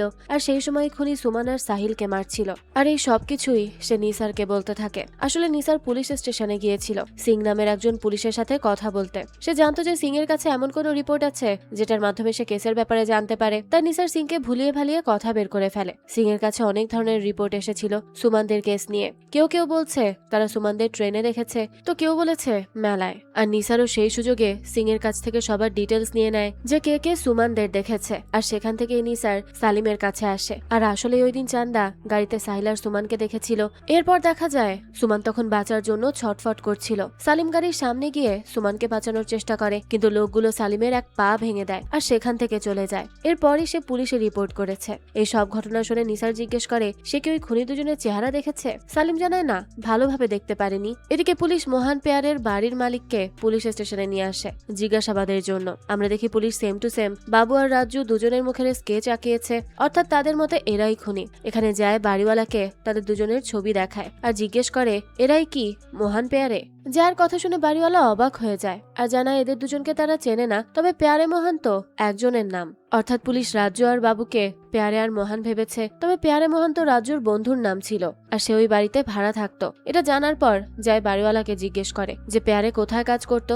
আমরা দেখি প্যারের বাড়িওয়ালা প্যারের ব্যাপারে কিছুই জানতো না, সে শুধু জানতো প্যারে একটা ক্লাবে ওয়েটারের কাজ করত। এটা শুনে জয় এবার বাকি পুলিশদের বলে প্যারে কোন জায়গায় কাজ করত সেটা আগে খুঁজে বের করতে। এরপরে পুলিশ ধানিরামের খোঁজ পেয়ে যায়। ধানিরাম হলো বাল্লুর ঘনিষ্ঠ বন্ধু, আর তার খোঁজ পেতেই জয় তাড়াতাড়ি ধানিরামের কাছে চলে আসে। সে তাকে গিয়ে জিজ্ঞেস করে যে বাল্লু কোথায়। আর এই বাল্লু নাম শোনা মাত্রই ধানিরাম অনেক ভয় পেয়ে যায়, কারণ ধানি আর বাল্লুর এমন সম্পর্ক ছিল যা কেউ জানলে ধানিরামের মান সম্মান যাবে।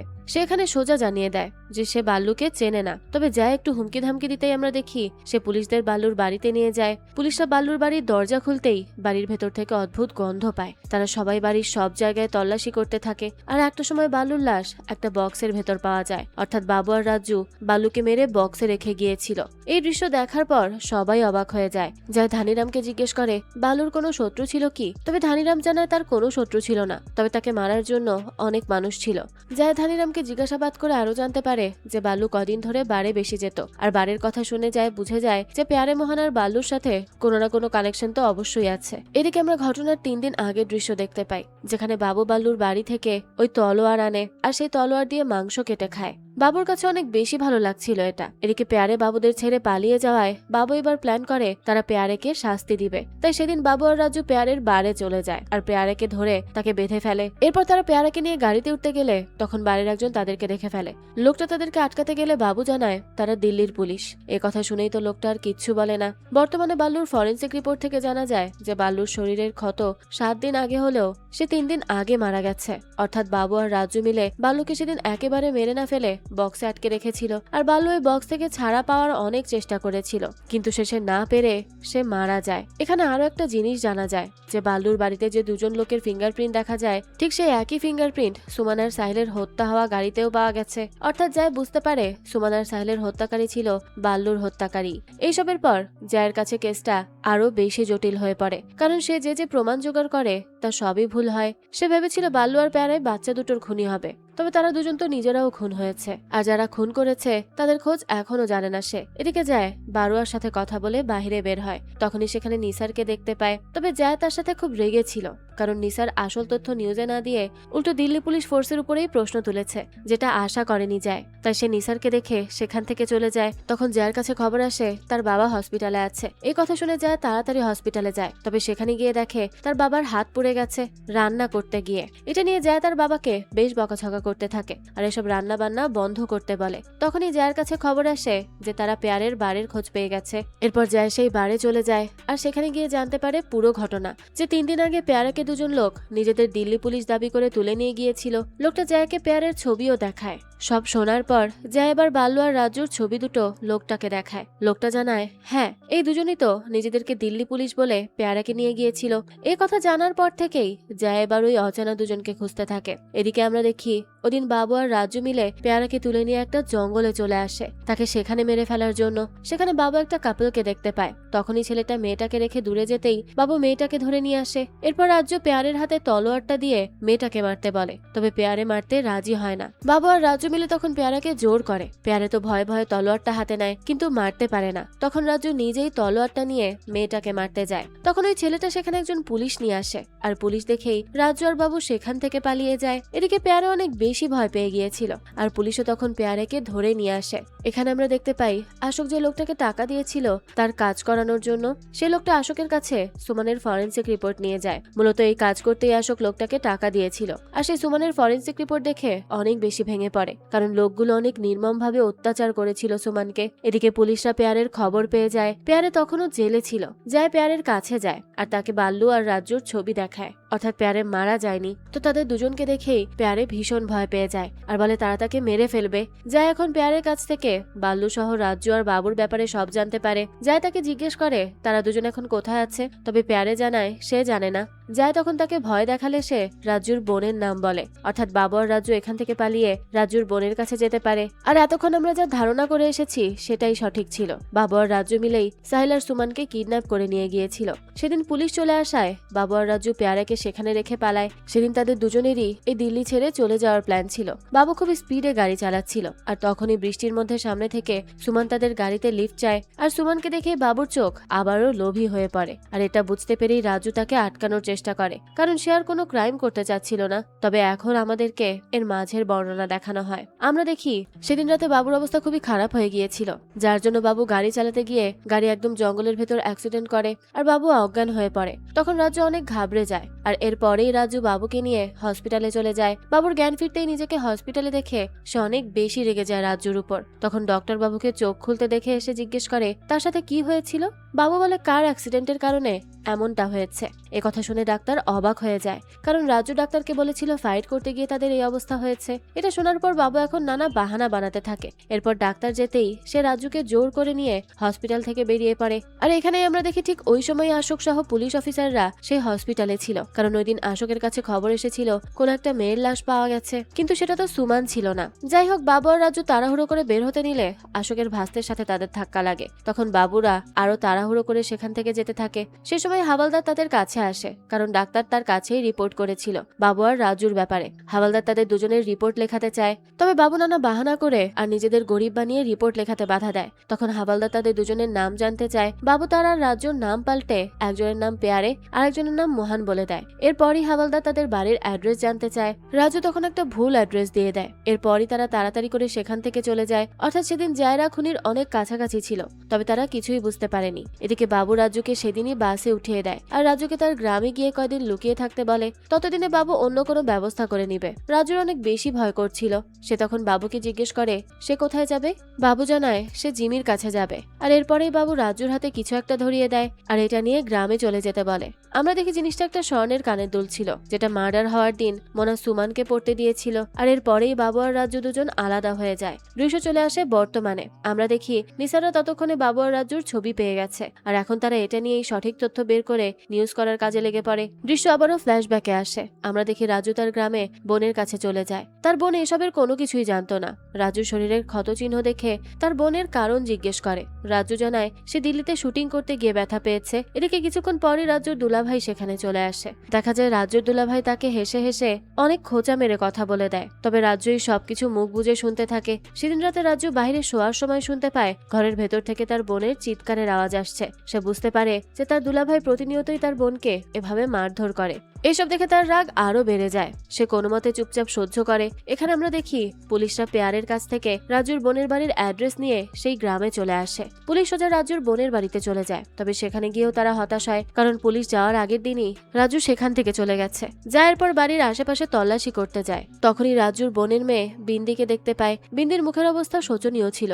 যায় তখন তাকে তার ক্ষতর ব্যাপারে জিজ্ঞেস করলে বিন্দি তেমন কিছু বলে না। তখন যায় রাজুর বোনের শরীরেও নানান রকম ক্ষত দেখতে পায়। তবে এটা দেখে যায় বুঝে যায় যে তার হাজবেন্ডই তাকে এভাবে অত্যাচার করেছে। পুলিশ তাদেরকে জানায় যে রাজু দিল্লিতে কোনো ফিল্মের শুটিং করেনি, বরং মার্ডার করেছে। আর এই কথা শোনার পর সবাই অনেক অবাক হয়ে যায়, কারণ রাজু অনেক ভীতু ছিল। তার দ্বারা মার্ডার কিভাবে হবে। রাজুর বোন অনেক বেশি ভেঙে পড়ে। যা তাদেরকে বাবুর ছবি দেখায় আর জিজ্ঞেস করে তারা একে চেনে কিনা, অথবা রাজুর মুখে তার নাম শুনেছে কিনা। তবে রাজুর বোন বা দুলা ভাই কেউই বাবুকে চিনতে পারে না। যায় সেখানে আর কিছু না খুঁজে পেয়ে সেখান থেকে চলে আসতে নেয়। তবে আসার আগে যায় রাজুর দুলা ভাইকে ওয়ার্নিং দিয়ে দেয় যে এরপর যাতে সে আর কখনো তার স্ত্রীর উপর অত্যাচার না করে। এরপর আমাদেরকে দুদিন আগের দৃশ্য দেখানো হয়, অর্থাৎ রাজুর তার বোনের বাড়িতে আসার পরের দিনের দৃশ্য।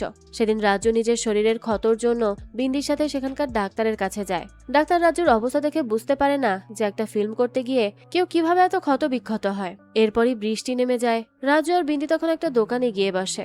রাজু ফিল্মের কাজ করে এটা শোনার পর বিন্দিরও অনেক শখ জাগে রাজুর ফিল্ম দেখতে যাওয়ার। তাই সে এসব নিয়ে কথা বলছিল রাজুর সাথে। এরই মধ্যে রাজু সেখানকার একটা নিউজ পেপারে তার আর বাবুর ছবি দেখতে পায়। অর্থাৎ সারা শহর রাজু আর বাবু দুই খুনিকে খুঁজছে। আর এই নিউজ দেখার পরই রাজু অনেক বেশি ঘাবড়ে যায়, কারণ সে ধরা পড়ে যাবে এটা তো সে কখনো ভাবেনি। রাজু তাড়াতাড়ি করে তখন আরেকটা দোকানে গিয়ে বাবুকে কল করে আর জানায় তাদের ছবি নিউজ পেপারে ছাপা হয়েছে। তবে বাবু রাজুর কোনো কথাতেই পাত্তা দেয় না। রাজু বাবুর সাথে দেখা করতে চায়, তবে সে রাজুকে আপাতত লুকিয়ে থাকতে বলে। এদিকে রাজুর মনে হচ্ছিল এখনই হয়তো সবাই জেনে যাবে যে রাজু খুনি। রাজু আশেপাশে যার দিকেই তাকাচ্ছিল তাকে দেখেই খুব ভয় পাচ্ছিল। সে কি করবে কিছু বুঝে উঠতে পারছিল না। এর পরের দিনই রাজুর বোম্বে যাওয়ার কথা ছিল। আচ্ছা, এখানে আমি বোম্বে কেন বলছি এর পেছনে একটা কারণ রয়েছে, কারণ এই ঘটনাটা সত্যিকার অর্থেই ঘটেছিল। আর ঘটনাটা বেশ অনেক বছর আগের, যখন মুম্বাইকে বোম্বে বলা হতো। যাক, তো দেখা যায় সেদিন রাতেই বিন্দি রাজুর কাছে আসে আর তাকে বলে সে যাতে তাকেও তার সাথে নিয়ে যায়, সে বোম্বেতে গিয়ে নায়িকা হতে চায়। বিন্দির কথা শুনে রাজু অনেক অবাক হয়ে যায়। তাছাড়া বিন্দিও তো আর জানে না যে রাজু সবাইকে মিথ্যা বলেছে। রাজু বিন্দিকে বলে এই খবর বিন্দির বাবা জানতে পারলে তাকে মেরেই ফেলবে, কিন্তু তবুও বিন্দি বারবার রাজুকে রিকোয়েস্ট করতে থাকে তার সাথে তাকে নিয়ে যাওয়ার জন্য। সে জানায় সে রাজুর সব কাজ করবে, তার সব কথা শুনবে। এখন হঠাৎ করে রাজুর চোখ যায় বিন্দির শরীরের দিকে, আর সেই সুযোগেই বিন্দির সাথে জোর জবরদস্তি করার চেষ্টা করে। সে তখন তাকে আটকানোর অনেক চেষ্টা করে, তবে হুট করেই রাজুর চোখে সুমানের চেহারা ভেসে ওঠে, আর সাথে সাথে রাজু থেমে যায় আর বিন্দিকে ইচ্ছা মতো মারতে থাকে। অর্থাৎ সেদিন রাজুর মারাতেই বিন্দি শরীরে এত দাগ ছিল। রাজু রেগে মেগে সেখান থেকে চলে যায় আর বিন্দি সেখানে বসেই কাঁদতে থাকে। বর্তমানে পুলিশরা এই গ্রামের আশেপাশে সবার কাছে বাবু আর রাজুর ছবি দেখায় আর তল্লাশি করে কোথাও কেউ তাদেরকে দেখেছে কিনা, তবে তেমন কোনো ফলই পাওয়া যায় না। এরই মধ্যে জয়ের কাছে খবর আসে গ্রামের অন্য একটা রাস্তা দিয়ে কেউ একজন রাজুকে যেতে দেখেছে। জয় তাড়াতাড়ি করে সেখানে যায়, তবে সেখানেও রাজুকে দেখতে পায় না। এদিকে মার্ডারের এতদিন হওয়ার পরেও খুনি ধরা না পড়ায় এবার সবাই পুলিশ ফোর্সের উপর রেগে গিয়েছিল। এসব দেখে এসপি এবার সিদ্ধান্ত নেয় যে সেই কেসটা আর জয়ের হাতে না রেখে নতুন একজন দক্ষ পুলিশ অফিসার চৌহানকে দিবে। এদিকে আমরা দেখি নিসার ও রাজু আর বাবুর মুখ দেখার পর থেকে সবকিছুর চেষ্টা করে যাচ্ছে তাদের দুজনের ব্যাপারে ইনফরমেশন বের করার জন্য, আর নিসার একজনের কাছ থেকে তাদের দুজনের কিছু ইনফরমেশনও পায়। এদিকে তাড়াতাড়ি করে পুলিশ স্টেশনে এসে পৌঁছায় জয়, আর সে এসপির সাথে দেখা করতে চায়, তবে জয়কে তখন ঢুকতে দেওয়া হয় না। সে তখন নিজের বিধ্বস্ত শরীরে আর ময়লা লাগা ড্রেস পরেই সেখানে বসে থাকে। তাকে দেখেই বোঝা যাচ্ছিল সেই কেসটা সলভ করার জন্য কত পরিশ্রম করছে, তবে এখন আর জয়কে সুযোগ দেওয়া হয় না।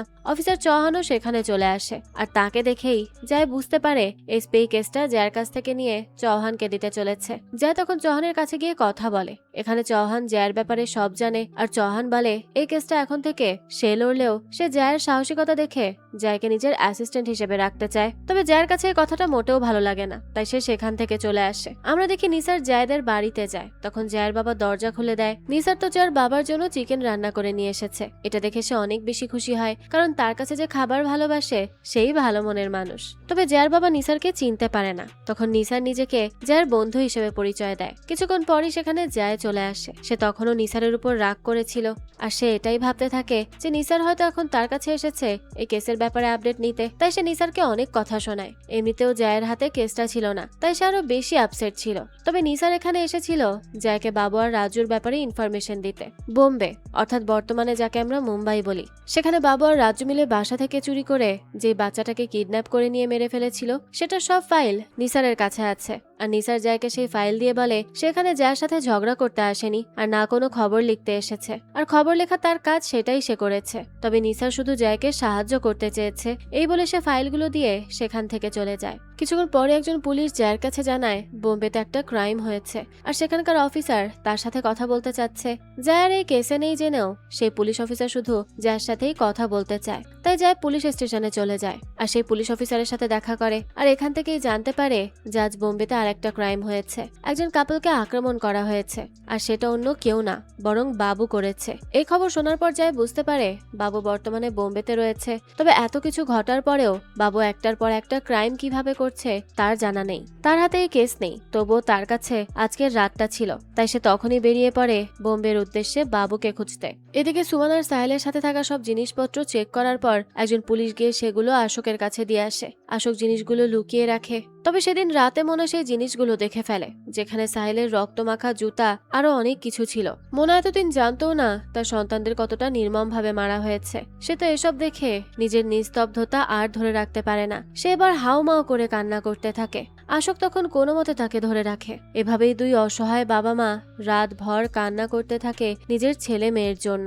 এরপরই আমাদেরকে 12 বছর আগের বোম্বের দৃশ্য দেখানো হয়, যেখানে কুমার নামের একটা ছোট ছেলের নামে তার স্কুলের প্রিন্সিপাল তার মায়ের কাছে বিচার দিচ্ছিল। কুমার সবসময় অনেকভাবে স্কুলের বাকি স্টুডেন্টদেরকে জ্বালাতন করত, তবে প্রতিবার প্রিন্সিপাল কমপ্লেন করতে করতে বিরক্ত হয়ে যায়। তাই এবার প্রিন্সিপাল কুমারের মাকে লাস্ট ওয়ার্নিং দেয় তার ছেলেকে শুধরে যাওয়ার জন্য। কুমারের মা তখন কুমারকে বলে প্রিন্সিপালের কাছে ক্ষমা ক্ষমা চাইতে। তবে আমরা দেখি কুমার ক্ষমা চাওয়ার বদলে উল্টো প্রিন্সিপালের দিকে রাগী দৃষ্টিতে তাকিয়ে থাকে। এসব দেখে কুমারের মা রেগে মেগে সেখান থেকে বেরিয়ে আসে। তখন কুমার তার মার কাছে মধু নিয়ে যায় আর তাকে খেতে বলে। তবে তখন কুমারের একজন ক্লাসমেট এসে জানায় এই মধু কুমার চুরি করে নিয়ে এসেছে। এই কথা শোনার পরই কুমারের মা অনেক রেগে যায় তার উপর। এদিকে এই কথা বলে দেওয়ায় কুমারও অনেক ক্ষেপে যায় ছেলেটার উপর। তাই ছেলেটা যখন ওয়াশরুমে যায় কুমার তখন ওয়াশরুমের ভেতরে থাকা মৌমাছির চাক ভেঙে দেয় আর ছেলেটাকে ভেতরে আটকে রেখেই বাহির দিয়ে দরজা লাগিয়ে দেয়। সেই সময়ই বন্ধ রুমে সবগুলো মৌমাছি ছেলেটাকে কুড়ে কুড়ে খেতে থাকে। দৃশ্য আসে বর্তমানে। আমরা দেখি যায় বোম্বেতে এসে সেই জায়গাটায় আসে যেখানে বাবু আর রাজু মিলে ওই ছোট ছেলেটাকে কিডন্যাপ করে রেখেছিল আর শেষে বাবু তাকে মেরেও ফেলেছিল। এখানেও সব চেক করে রুমে থাকা ফিঙ্গারপ্রিন্টের সাথে বাবু আর রাজুর ফিঙ্গারপ্রিন্ট ম্যাচ হয়ে যায়। যায় এত কিছু দেখে ভাবতে থাকে এই দুজন মিলে আর কতই না মানুষের জান নিয়েছে। দৃশ্য আবারও ফ্ল্যাশব্যাকে আসে আর আমরা দেখি ওই সাহিল আর সুমনের মার্ডার করার পর বাবু রাজুকে তার গ্রামে পাঠিয়ে নিজে আবারও বোম্বে ফিরে আসে। এখানে বাবু তার ছোটবেলার বন্ধু জিমির কাছে যায়। জিমিও এত বছর পর বাবুকে দেখে ভীষণ খুশি হয়। সেও আগে বাবুর মতো সাইকো ছিল, তবে এখন সে ভালো হয়ে গেছে। কিন্তু বাবুও জিমিকে মিথ্যা বলে আর জানায় সেও ভালো হয়ে গেছে। এরপর বাবু জিমির কাছেই থাকতে শুরু করে। জিমিরও একদিন পর বিয়ে ছিল, তাই সে বাবুকে রেখে দেয়। সেদিন রাতেই বাবু একটা ট্যাক্সি নিয়ে বের হয়ে যায় আর রাস্তায় একটা কাপল বাবুর কাছে তখন লিফট চায়। বাবুও নিজের ট্যাক্সিতে ওই দুজনকে উঠিয়ে নেয়। এদিকে বর্তমানে যায় এবার ওই কাপলদের কাছে চলে যায় যাদেরকে কাল রাতে বাবু হামলা করেছিল। যায় কাপলদের মধ্যে থেকে আগে ছেলেটার সাথে দেখা করে। সে ছেলেটার শারীরিক অবস্থা অনেক খারাপ ছিল।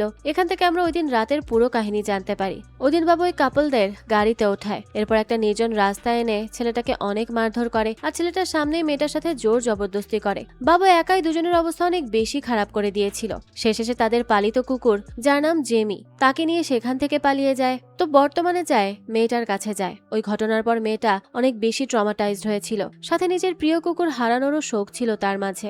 এই সবকিছু দেখে যায় কি বলবে কিছুই বুঝতে পারে না। শুধুমাত্র দুইটা মানুষ এই পুরো দেশটাকে এমন ভাবে মাতিয়ে রেখেছে, অথচ এখনো তারা দুজন খোলা আকাশের নিচে ঘুরে ক্রাইম করে বেড়াচ্ছে। তাদের মধ্যে কোনো ভয় নেই। আমরা ফ্ল্যাশব্যাকে দেখি বাবু এই কাপলদের কুকুরটাকে নিয়ে জিমির কাছে আসে। জিমি তখন নিজের বিয়ের জন্য স্যুট বানাচ্ছিল। এখানে জিমি বাবুর কাছে সবকিছু শেয়ার করে যে সে বিয়ের পর তার ওয়াইফের সাথে আগ্রা ঘুরতে যাবে, তাই টিকিট কেটে রেখেছে। আর ওই দিনই মূলত রাজ্জু বাবুকে কল করেছিল আর জানিয়েছিল নিউজের ব্যাপারে। তখন বাবু রাজ্জুকে বোম্বে চলে আসতে বলে। এরপর আমাদেরকে আবারও 6 বছর আগের দৃশ্য দেখানো হয়, যেখানে একদিন হুট করেই কুমার তার মায়ের কাছে আসে। এত বছর পর কুমারের মা তাকে দেখে খুশি হওয়ার বদলে আরো বেশি ভয় পেয়ে যায় আর দেখতে পায় কুমারের অদ্ভুত আচরণ। কুমার এসেই তার মার সাথে সুন্দরভাবে কথা বলে, তবে আমরা দেখতে পাই কুমারের মা অনেক বেশি ভয়ে ছিল তার জন্য। আর এখানেই আমরা জানতে পারি এই কুমারই আসলে বাবু ছিল। বাবুর আসল নাম কুমার, তবে সে নিজেই নিজের নাম বদলে বাবু দিয়েছে। এখানে বাবুর মা বাবুর ভয়ে নিজের ছোট বাচ্চাটাকে নিজের কাছে আগলে রাখে আর বাবুকে তার গহনা সহ টাকা দিয়ে বলে সে যাতে সব রেখে দেয়, তবুও যাতে সে এখান থেকে চলে যায়। তবে বাবু তো আরো অদ্ভুত আচরণ করতে থাকে। বর্তমানে যায় বাবুর মায়ের খোঁজ পেয়ে যায়। আমরা দেখি যারা একটা হসপিটালে যায় আর এখানেই আমরা বাবুর মার বিধ্বস্ত ভাবে পুড়ে যাওয়া শরীর দেখতে পাই। তার এমন অবস্থা ছিল যে তার দিকে তাকানোই যাচ্ছিল না। যায়ও এই অবস্থা দেখে অনেক বেশি অবাক হয়ে যায়। আর তার এই অবস্থার কেউ না, বরং তার নিজের ছেলে বাবু, অর্থাৎ ওই কুমার করেছে। সে আসলে ছোটবেলা থেকেই সাইকো ছিল। এটাকে এক ধরনের ভয়ঙ্কর রোগও বলা চলে। সে এতটাই হিংস্র ছিল যে সে তার মা সহ ছোট বোনকেও আগুনে পোড়াতেও একবার ভাবেনি। এই সব বর্ণনা শুনে আর নিতে পারছিল না যায়। সে বাবুর ব্যাপারে যত জানছিল ততই আরো যেন অন্ধকার জগতে ঢুকে যাচ্ছিল। একটা মানুষ আর কতই বা ক্রাইম করতে পারে। তবুও যায় নিজের ইনভেস্টিগেশন চালু করে আর সে সেখানে চলে যায় যেখানে বাবু 6 বছর ছিল। অর্থাৎ ছোটবেলায় যদি কোনো শিশু অন্যায় করত তখন সেই শিশুকে অন্য একটা জেলে নিয়ে যাওয়া হতো। আর বাবুও 6 বছর সেই জেলেই ছিল, তবে সে বড় হতেই তাকে জেল থেকে ছেড়ে দেওয়া হয়। সবাই তো ভেবেছিল বাবু ঠিক হয়ে গেছে, তবে সে একটুও ঠিক হয়নি, বরং সে নিজের পরিবারকে পুড়িয়ে মারার চেষ্টা করেছে। কতটা ভয়ঙ্কর সে বুঝুন। তো যারা সেই জেলখানায় গিয়ে বাবুর নামে খোঁজ খবর নিতে থাকে তখন তারা জিমির ব্যাপারেও জানতে পারে। এখানে আমরা জানতে পারি বাবু আর জিমি এই জেলেই একসাথে ছিল আর এখান থেকেই তাদের পরিচয়। তবে জিমি এখন ভালো হয়ে গেলেও বাবু সেই সাইকোই রয়ে গেছে।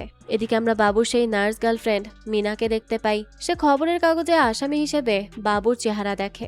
এটা দেখে সে অনেক বেশি অবাক হয়ে যায়। আসলে মিনা বাবুকে কুমার নামে চিনত, তাই খবরের চেহারা মিললেও নাম না মেলায় মিনা ভাবে হয়তো এটা অন্য কেউ। তবে তার সহকর্মী জেনিপ মিনাকে ভালো করে দেখায় আর বলে এটাই কুমার। কিন্তু মিনা তো বিশ্বাসই করতে পারছিল না যে কুমার কোনো মার্ডার করেছে আর তাকে পুলিশ খুঁজে বেড়াচ্ছে। এদিকে জেনিফ মিনাকে বলে সে যাতে পুলিশদের কল করে আর কুমারের ব্যাপারে যেন সব ইনফরমেশন দিয়ে দেয়, এতে পুলিশদের তাকে খুঁজতে সহজ হবে। তবে মিনা এটা করতে মোটেও রাজি হয় না। জেনি তখন জোর করে পুলিশকে কল করে আর মিনার কাছে ধরিয়ে দেয়। তবে আমরা দেখি মিনা কিছু না বলেই পুলিশের কল কেটে দেয়। এদিকে কেস নেওয়ার পর জয় তো ভাবতেই পারেনি সে কখনো এই পর্যায়ে আসবে আর এত ভয়ঙ্কর ভয়ঙ্কর কিছু জানতে পারবে। এখন জয় অনেক একা হয়ে পড়েছিল, তাই সে নিজে এবার নিসারকে কল করে। সব রাগ অভিমান ভেঙে জয় নিসারের সাথে সবকিছু শেয়ার করে। সে অন্ধকারে ভয় পায়, তাই সে একবার অন্ধকারে পড়লে সেখান থেকে বের হতে পারে না। আর এই কেসটা লড়ার পরেই জয় সেই অন্ধকারে পড়ে গেছে, যেটা থেকে বের হওয়ার রাস্তা খুঁজে পাচ্ছে না। আর এই সবকিছু শোনার পর নিসার জয়কে খুব ভালো করে বোঝে। সে জয়কে অনেক সান্ত্বনা দেয় আর তার সাহস যোগায়, কারণ জয় এত দূর চলে এসেছে যেহেতু, তাই তাকে এই কেসটা তো এখন সলভ করতেই হবে আর আসামিদেরকেও ধরতে হবে। তো নিসারের এই কথায় জয়ও কিছুটা উৎসাহ পায়। এরই মধ্যে তার কাজ চলে আসায় সে নিসারের ফোন কেটে দেয়। আমরা দেখি জয় সেই হসপিটালে চলে যায়। আসলে তখন মিনা কুমারের ব্যাপারে কোনো ইনফরমেশন না দিতে চাওয়ায় জেনিফ নিজেই পুলিশকে কল করে সবকিছু জানায় আর জয়ও সেখানে চলে আসে। জেনিফ জয়কে সবকিছু জানায় যে মিনার সাথে কি রকম সম্পর্ক ছিল কুমারের। জয় তখন মিনার কথা জিজ্ঞেস করে, তবে জেনিফ সারা হসপিটাল খুঁজে দেখে মিনা কোথাও নেই। সেভাবে মিনা হয়তো তার বাসায় চলে গেছে। এবার জয় মিনার বাসায় যেতে চায়। জেনিফও পুলিশদের নিয়ে মিনার বাসার দিকে যেতে থাকে।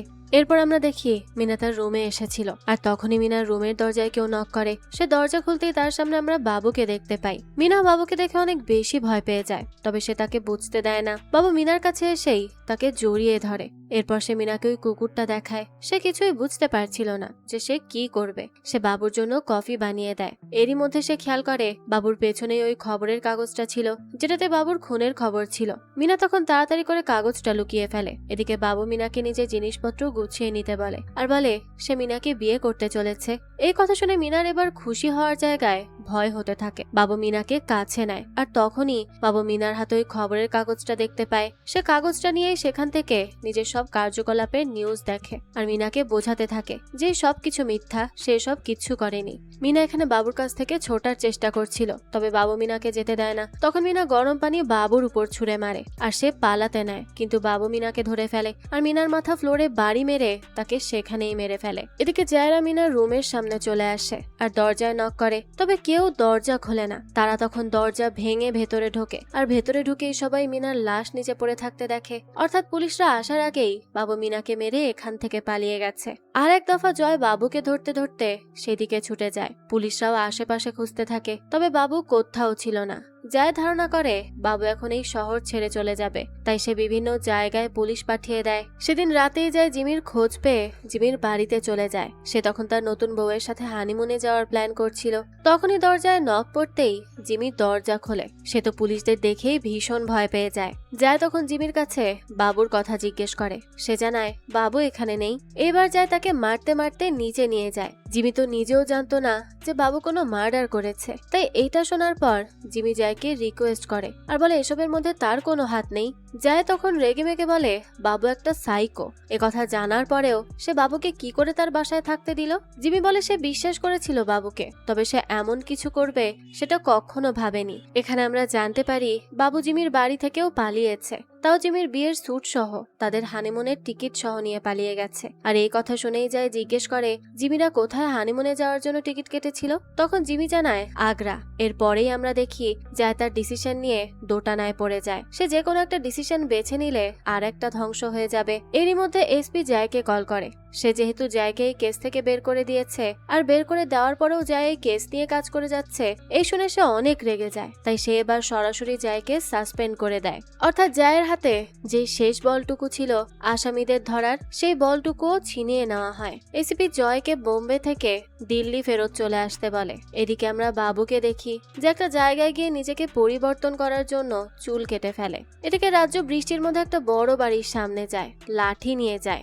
এরপরই সে সেই বাড়ির ভেতর ঢুকে পড়ে। এরই মাঝে আমরা জয়ের ছোটবেলার কিছু দৃশ্য দেখতে পাই। ছোটবেলা থেকে জয়ের বাবা জয়কে একা হাতে পেলে পুষে মানুষ করেছে। জয় তার বাবার কাছ থেকে অনেক জ্ঞানের কথাও শুনেছে। সে ছোটবেলা থেকেই চাইতো একজন হিরো হতে, তবে কোনো সিনেমার হিরো নয়, বরং জনগণের হিরো হতে। জয় সমাজে ভালো কিছু করে সবার কাছে নিজের নাম উজ্জ্বল করতে চাইতো, আর ছোটবেলা থেকে ইচ্ছাটাকে আরো প্রবল করে তোলে একমাত্র জয়ের বাবা। জয় তার বাবার কিছু কিছু কাণ্ডে বিরক্ত হলেও তার সব থেকে বড় অনুপ্রেরণা তার বাবাই ছিল, আর তার জন্যই জয় আজ পুলিশ অফিসার হতে পেরেছে। আর এই পরিস্থিতিতে এসে সেই বিষয়টা খুব ভালোভাবেই বুঝতে পারছে। আমরা দেখি সাসপেন্ড হওয়ার পরেও জয় দিল্লি না, বরং বোম্বে থেকে সোজা আগ্রায় চলে আসে। অর্থাৎ সে এখনো হার মানতে চায় না। তার মনে হয় বাবু যেহেতু জিমির কাছ থেকে আগ্রার টিকিট চুরি করেছে, এর মানে সে আগ্রাতেই গেছে। তাই জয় তাড়াতাড়ি করে আগ্রা পৌঁছায়। এখানে আমরা দেখি রাজ্যও আগ্রা পৌঁছে যায়, আর বাবু তখন রাজ্যকে নিতে যায়। এতদিন পর দুজন দুজনকে দেখে অনেক বেশি খুশি ছিল।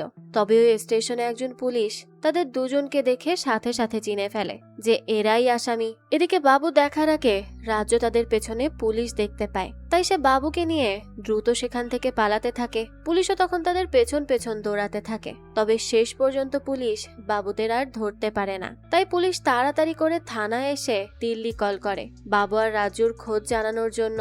এদিকে আমরা দেখি জয় আগ্রার পুলিশ স্টেশনে চলে আসে। এখানে জয় নিজেকে দিল্লির এসআই হিসেবে পরিচয় দেয়, কারণ সে সাসপেন্ড হয়েছে। এটা যদি আগ্রার পুলিশ জানতে পারে তাহলে জয়কে কখনোই এ কেসে লড়তে দিবে না। তাছাড়া দিল্লির পুলিশ অর্থাৎ চৌহানের আগ্রা এসে পৌঁছাতেও অনেকটা সময় লেগে যাবে, তাই এই সময়ে জয় কেসটা দেখতে পারবে। সে তখন পুলিশ স্টেশনে গিয়ে আগ্রার অফিসার সোলাঙ্কির সাথে দেখা করে। সোলাঙ্কি এখানে জয়কে একটু একটু সন্দেহ করছিল, তাই সে জয়কে অনেক ধরনের প্রশ্ন করে। জয় তারপরেও কোনো মতে সবকিছু ম্যানেজ করে নেয়, কারণ তাকে যে কেসটার শেষ পর্যন্ত যেতে হবে। এরপর যে পুলিশ বাবু আর রাজ্যকে দেখেছিল সে জয়ের কাছে আসে আর তার কাছে সবকিছুর বর্ণনা করে, আর জানায় বাবু তার নিজের মাথার সব চুল ফেলে দিয়েছিল, আর পুলিশ দেখতেই তারা দুজন বাইক নিয়ে পালিয়ে গেছে। এই কথা শুনে জয় জিজ্ঞেস করে বাইকের নম্বর কত ছিল, সেটা কি সে দেখেছে। পুলিশ জানায় বাইকে তো কোনো নাম্বার ছিল না। এই কথা শুনেই জয় বুঝতে পারে তাকে আসামি খোঁজার জন্য অন্য পদ্ধতি অবলম্বন করতে হবে, কারণ বাবু আর রাজ্য এখনো এই শহরেই আছে। সোলাঙ্কি বলতে থাকে তারা বাবু আর রাজ্যুর পোস্টার লাগিয়ে দিবে রাস্তায় রাস্তায়। তবে জয় বলে এটাতে কোনো কাজ হবে না, এটা তারা এতদিন ধরেই করে এসেছে, কিন্তু কোনো লাভ হয়নি। তাই এবার জয় অন্য কিছু ভাবে, আর আগ্রার প্রতিটা ঘরে ঘরে খবর পাঠিয়ে দেয় যে রাজ্য বা বাবু যে কাউকে দেখলেই যাতে তারা সাথে সাথে পুলিশকে খবর দেয়। এছাড়াও তারা রেডিওতেও খবর দিয়ে দেয় যে আগ্রা শহরে দুজন ক্রিমিনাল ঘুরে বেড়াচ্ছে, তাই সবার উচিত নিজ নিজ বাড়িতে থেকে নিজেকে সেফ রাখা। আর দেখা যায় জয়ের প্ল্যান মতোই সবকিছু হতে থাকে। জয়ের মতে তারা যতজনই পুলিশ হোক না কেন বাবু আর রাজ্যকে ধরতে পারবে না। তবে যদি প্রতিটা ঘরে ঘরে তাদের দুজনের খবর চলে যায় তাহলে বাবু আর রাজ্য কোথাও পালাতে পারবে না, তারা তাদেরকে ঠিকই ধরে ফেলতে পারবে। এদিকে আমরা দেখি বাবু আর রাজ্য একটা বাড়ির সামনে এসে দাঁড়ায়। রাজ্য বাবুকে বাড়ির ভেতর নিয়ে যায় আর বলে এটা এখন থেকে তাদের বাড়ি। রাজ্যুর কথা শুনে বাবু অবাক হয়ে ভেতরে ঢোকে আর দেখে রাজ্য এবার বাড়ির লোকেদের আটকে রেখে দিয়েছে যাতে তারা এই বাড়িতে নিশ্চিন্ত ভাবে থাকতে পারে। আর এটা দেখে বাবুর কাছেও অনেক বেশি ভালো লাগে, কারণ রাজ্য এখন আগের তুলনায় অনেক বেশি সাহসী হয়ে গেছে। সে দুজন বৃদ্ধ মানুষ আর একজন ছোট বাচ্চাকে আটকে রাখে। এরপর রাজ্য আর বাবু মিলে তাদের তিনজনকে ভয় দেখাতে থাকে। রাজ্য ওই বাড়িতে থাকা সব জিনিসপত্র বের করে ফেলে। সেখানে তারা একটা গানও দেখতে পায়, তবে গানের ভেতর কোনো গুলি ছিল না। তখন বাবু আটকে রাখা লোকটার কাছ থেকে এই বন্দুকের গুলির সন্ধান চায়। এদিকে আমরা দেখি কিছুক্ষণ পরেই সোলাঙ্কি খবর পেয়ে যায় যে জয় একজন সাসপেন্ডেড পুলিশ অফিসার। এটা জানার পরই সে জয়কে ডেকে পাঠায়। জয় তখন সোলাঙ্কিকে বোঝানোর চেষ্টা করে আর বলে এখন তাদের অযথা সময় নষ্ট না করে খুনিদের ধরে জেলে দেওয়া উচিত। তবে সোলাঙ্কি জয়ের কোনো কথাই শোনে না। এদিকে বাবু আর রাজ্য মিলে ওই বন্দুকের গুলির খোঁজ করতে করতে একটা জায়গায় চলে আসে। রাজ্য নিজেকে অচেনা দেখানোর জন্য বাবুর মতো করে চুল কেটে নেয়। সেখানে গিয়ে তারা তাদের বন্দুক দেখায় আর লোকটাকে গুলি বানিয়ে দিতে বলে। এদিকে সেই সময়ে দূর থেকে একটা বৃদ্ধ লোক নিউজ পেপার পড়ছিল আর বারবার তাদের দুজনের দিকেই তাকাচ্ছিল। রাজু আর বাবু গুলি বানাতে দিয়ে বাহিরে বেরিয়ে আসে। তারা 1 ঘন্টা পর নিজেদের গুলি পাবে, তাই এই 1 ঘন্টা তারা কি করবে সেটাই বুঝতে পারে না। তখন বাবু রাজ্যকে তাজমহল ঘোরাতে নিয়ে যায়। এদিকে যায় পুলিশ স্টেশনের ভেতরেই বসেছিল। এরই মধ্যে সেখানে খবর আসে বাবু আর রাজ্য মিলে একটা দোকানে গিয়ে বন্দুকের গুলি বানাতে দিয়েছে। এই খবর শোনার পর তো সবাই ছোটাছুটি করতে থাকে সব কাজ ঠিক করার জন্য। এদিকে এটা শুনে যায় সবাইকে বোঝানোর চেষ্টা করে যে তাদের যা করার এখনই করতে হবে। হবে, নয়তো তারা দুজন আবারও পালিয়ে যাবে। তবে কেউ জয়ের কথা শুনছিল না। সবাই তো অপেক্ষা করছিল দিল্লি থেকে পুলিশ আসার। জয় এবার ভীষণ রেগে যায়, আর তার এই বাড়াবাড়ি দেখে সোলাঙ্কিও জয়ের উপর রেগে যায় আর বলে সেই কেসটার পেছনে এভাবে পড়ে আছে কেন। এখন জয় জানায় যে সেই শুরু থেকে সেই কেসটার সাথে আছে। প্রতিদিন সে নতুন নতুন লাশ দেখে আসছে, আর তারা যদি আসামিদের ধরতে না পারে তাহলে সারা জীবন আসামি স্বাধীনভাবে চলাফেরা করবে আর প্রতিদিন এক একজনকে খুন করবে। জয়ের এসব কথা শুনে এবার সবাই চুপ হয়ে যায়। এখানে আমরা দেখি বাবু আর রাজ্য মিলে তাজমহলের সামনে বসে। বাবু তাজমহলের দিকে তাকিয়ে বলে, পুরো শহরের পুলিশ যখন বাবুকে খুঁজে বেড়াচ্ছে তখন বাবু নিজে তাজমহলের সামনে শাহেনশাহ হয়ে বসে আছে। রাজুর কাছে এই পরিবেশটা অনেক বেশি শান্তির আর ভালো লাগছিল। রাজু এখন আগের থেকে অনেক সাহসী হয়ে গিয়েছিল।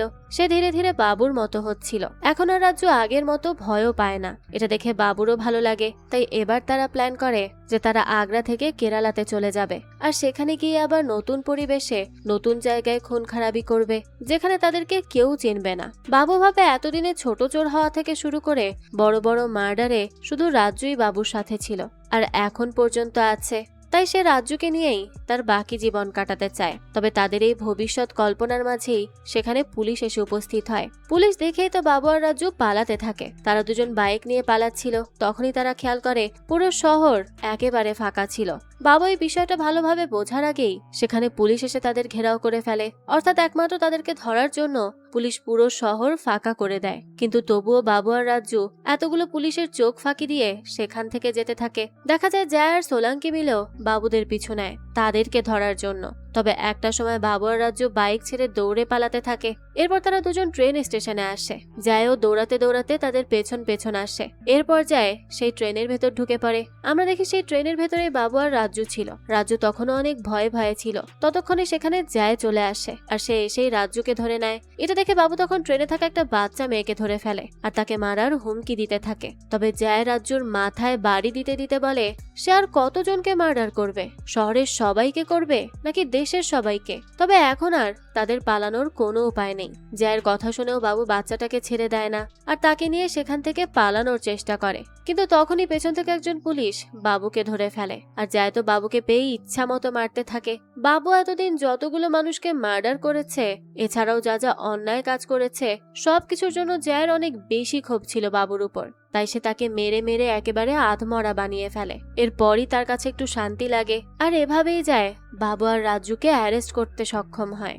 এর পরের দৃশ্যে আমরা দেখি আশোক আর মোনা মিলে নদীতে আসে সাহিল আর সুমনের অস্থি বিসর্জন করতে। সন্তানদের হারিয়ে তারা কেউই এখন ভালো নেই। তবে এখনো সুমন আর সাহিলের বয়সী অনেক বাচ্চারা আছে যারা মোনাকে নিজের মা ভেবে চিঠি পাঠায়। এদিকে আমরা দেখি জয় তার বাড়িতে এসে এই প্রথমবারের মতো নিজের বাবার কাছে সেধে গিয়ে তার রান্না করা খাবার খেতে চায়। মানুষ তার মর্ম তখনই বুঝতে পারে যখন সে কোনো বিপদে পড়ে। জয় তার বিপদগুলো থেকে কাটিয়ে আসতে পেরেছে শুধুমাত্র তার বাবার জন্য। এরই মাঝে আমরা সাহিল, সুমন, মোনা আর আশোকের আগের কিছু সুন্দর স্মৃতি দেখতে পাই, যেখানে চারজনের পুরো পরিবারটা কত হাসি খুশি আর ভালোবাসায় ভরপুর ছিল। তবে এখনো আমরা জানি না সেদিন সুমন আর সাহিলের সাথে ঠিক কি কি ঘটেছিল। তার আগে ওয়ার্নিং দেয়া ভালো, যাদের হার্ট দুর্বল তারা এই পার্টটুকু মিস করে দিলেই ভালো হয়। এরপরই আমরা জানতে পারি ওই নির্মম রাতের দৃশ্য, যা আসলেই মানুষের চোখে সহ্য করার মতো না। সেদিন প্রচুর বৃষ্টি হচ্ছিল, তাই সুমন আর সাহিল যে স্কুটিতে উঠেছিল সেই স্কুটির মালিক তাদের দুজনকে বাস স্টপের সামনে নামিয়ে দেয়। এরপর দুজন মিলে অপেক্ষা করতে থাকে গাড়ির জন্য। সেখান থেকে রেডিও স্টেশন খুব একটা দূরে না হওয়ায় সাহিল সুমনকে বলে তারা তো চাইলে এখান থেকে দৌড়ে সোজা রেডিও স্টেশনে চলে যেতে পারবে। তবে সুমন জানায় এখন বের হলে তারা ভিজে যাবে, আর এভাবেই দুজন দুষ্টুমি করতে করতে সেখানে দাঁড়িয়ে থাকে। আর তখনই সেখানে বাবু আর রাজুর গাড়ি আসে। সুমন গাড়ি দেখেই লিফট চায়, কিন্তু গাড়িটা তো তাদের ছেড়ে সামনে চলে গিয়েছিল। তাই সুমন এবার ঠিক করে সাহিলের কথা মতোই তারা দৌড়ে রেডিও স্টেশনে চলে যাবে। তবে তারা বের হওয়ার আগেই দেখে ওই গাড়িটা আবারও ব্যাক করে। বাবু সুমনকে দেখে তার দিকে তাকিয়ে থাকে। সুমন তখন স্বাভাবিকভাবেই তাদের দুজনকে বলে তারা কি একটু তাদেরকে রেডিও স্টেশনে পৌঁছে দিয়ে আসবে। বাবুও তখন তাদের দুজনকে গাড়িতে উঠিয়ে নেয়। গাড়ি চলতে শুরু করে।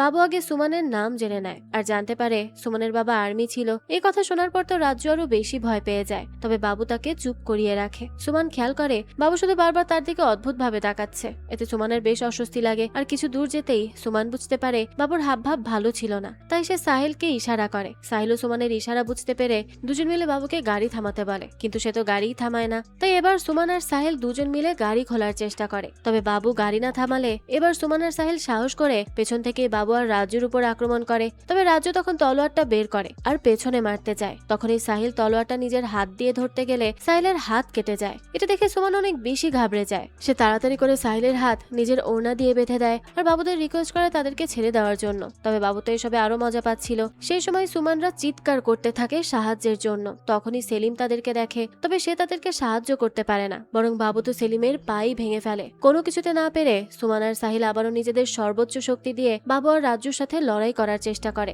রাজু এবার তলোয়ার দিয়ে সাহিলের বুকে মেরে দেয়। এরপর বাবু গাড়িটা ওই জঙ্গলের ভেতর নিয়ে আসে। সাহিলের অবস্থা অনেক বেশি খারাপ ছিল, তবুও যেন সে সুমানকে বাঁচানোর জন্য সর্বোচ্চ চেষ্টা করছিল, কারণ সে সুমানকে প্রমিস করেছিল যে সে যে কোনো ভাবেই তাকে প্রোটেক্ট করবে। তবে আমরা দেখি রাজু খুবই বাজে ভাবে মারে সাহিলকে, যা এক্সপ্লেইন করার মতো না। এদিকে বাবু সুমানকে টেনে হিচড়ে নিয়ে যেতে থাকে। সুমান সাহিলের সাথে যাওয়ার জন্য ছটফট করছিল, কিন্তু রাজু সাহিলকে নিয়ে ওই জঙ্গলের ভেতর চলে যায় আর সেখানে সাহিলকে রেখে আসতে নেয়। কিন্তু সাহিল তো তখনও বেঁচে ছিল।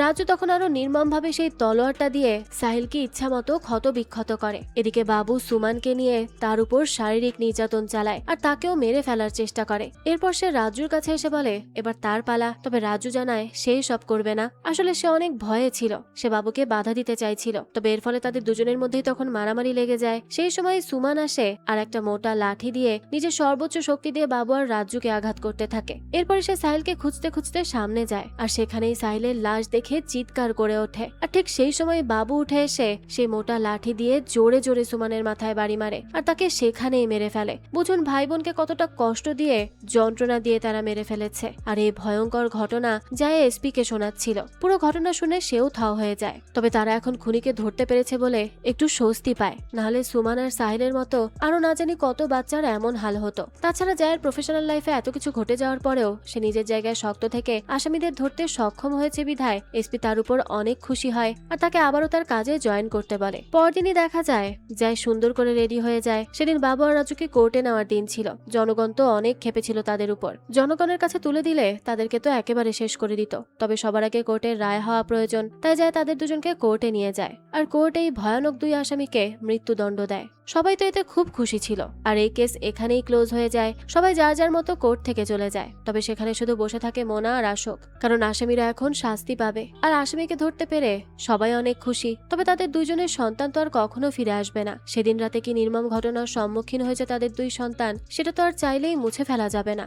এখন তারা দুজন অসহায় দুই মা বাবা, কেননা এখন তো তাদের সন্তানও নেই। তবে আছে শুধু তাদের সন্তানকে একটা ভালো জীবন দিতে না পারার আফসোস। সেদিন রাতে 15 মিনিটে ঘটে যাওয়া ঘটনায় অনেক কিছু প্রকাশ পায়। বাচ্চাগুলো সেই 15 মিনিটে কতই না ছটফট করেছে নিজেদের বাঁচানোর জন্য। সেই সময় মানুষ কোথায় ছিল, জনগণ কোথায় ছিল, পুলিশ কোথায় ছিল। এছাড়াও এই ঘটনার দ্বারা সাহিল আর সুমানের সাহসিকতারও প্রমাণ পাওয়া যায়, কারণ তারা শেষ পর্যন্ত লড়াই করে গেছে। তাছাড়া জায়ের কাজেরও অনেক প্রশংসা করতে হয়। তাছাড়া ওই নিসার, সে তো জায়ের খারাপ সময়ে তার পাশে ছিল। এরকম জীবনসঙ্গী পাওয়া আসলেই ভাগ্যের ব্যাপার। আচ্ছা, ওই দিন যদি সুমান সাহিলের কথা মতো কোনো গাড়ির লিফট না নিয়ে বৃষ্টির মধ্যেই দৌড়ে রেডিও স্টেশনে চলে যেত আর ঠিক সময়ে গান গাইতে পারত, তাহলে নিজের মেয়ের গানের জন্য হয়তো মোনা আর আশোকের গর্বে বুক ফুলে উঠত। কাহিনীটা এমন হলেও তো হতো, তাই না? তবে বাবু আর রাজুর মতো নরপিশাচরা যতদিন এই পৃথিবীতে থাকবে, আমরা কি পারবো একটা স্বাধীন আর সুন্দর জীবনযাপন করতে? তবে হ্যাঁ, জায়ের মতো পুলিশ অফিসার থাকলে হয়তো সেটা অবশ্যই সম্ভব হবে একদিন। আর এরই সাথে আমাদের এই গল্পটা এখানেই শেষ হয়ে যায়। যাক, এই তো ছিল আজকের গল্প।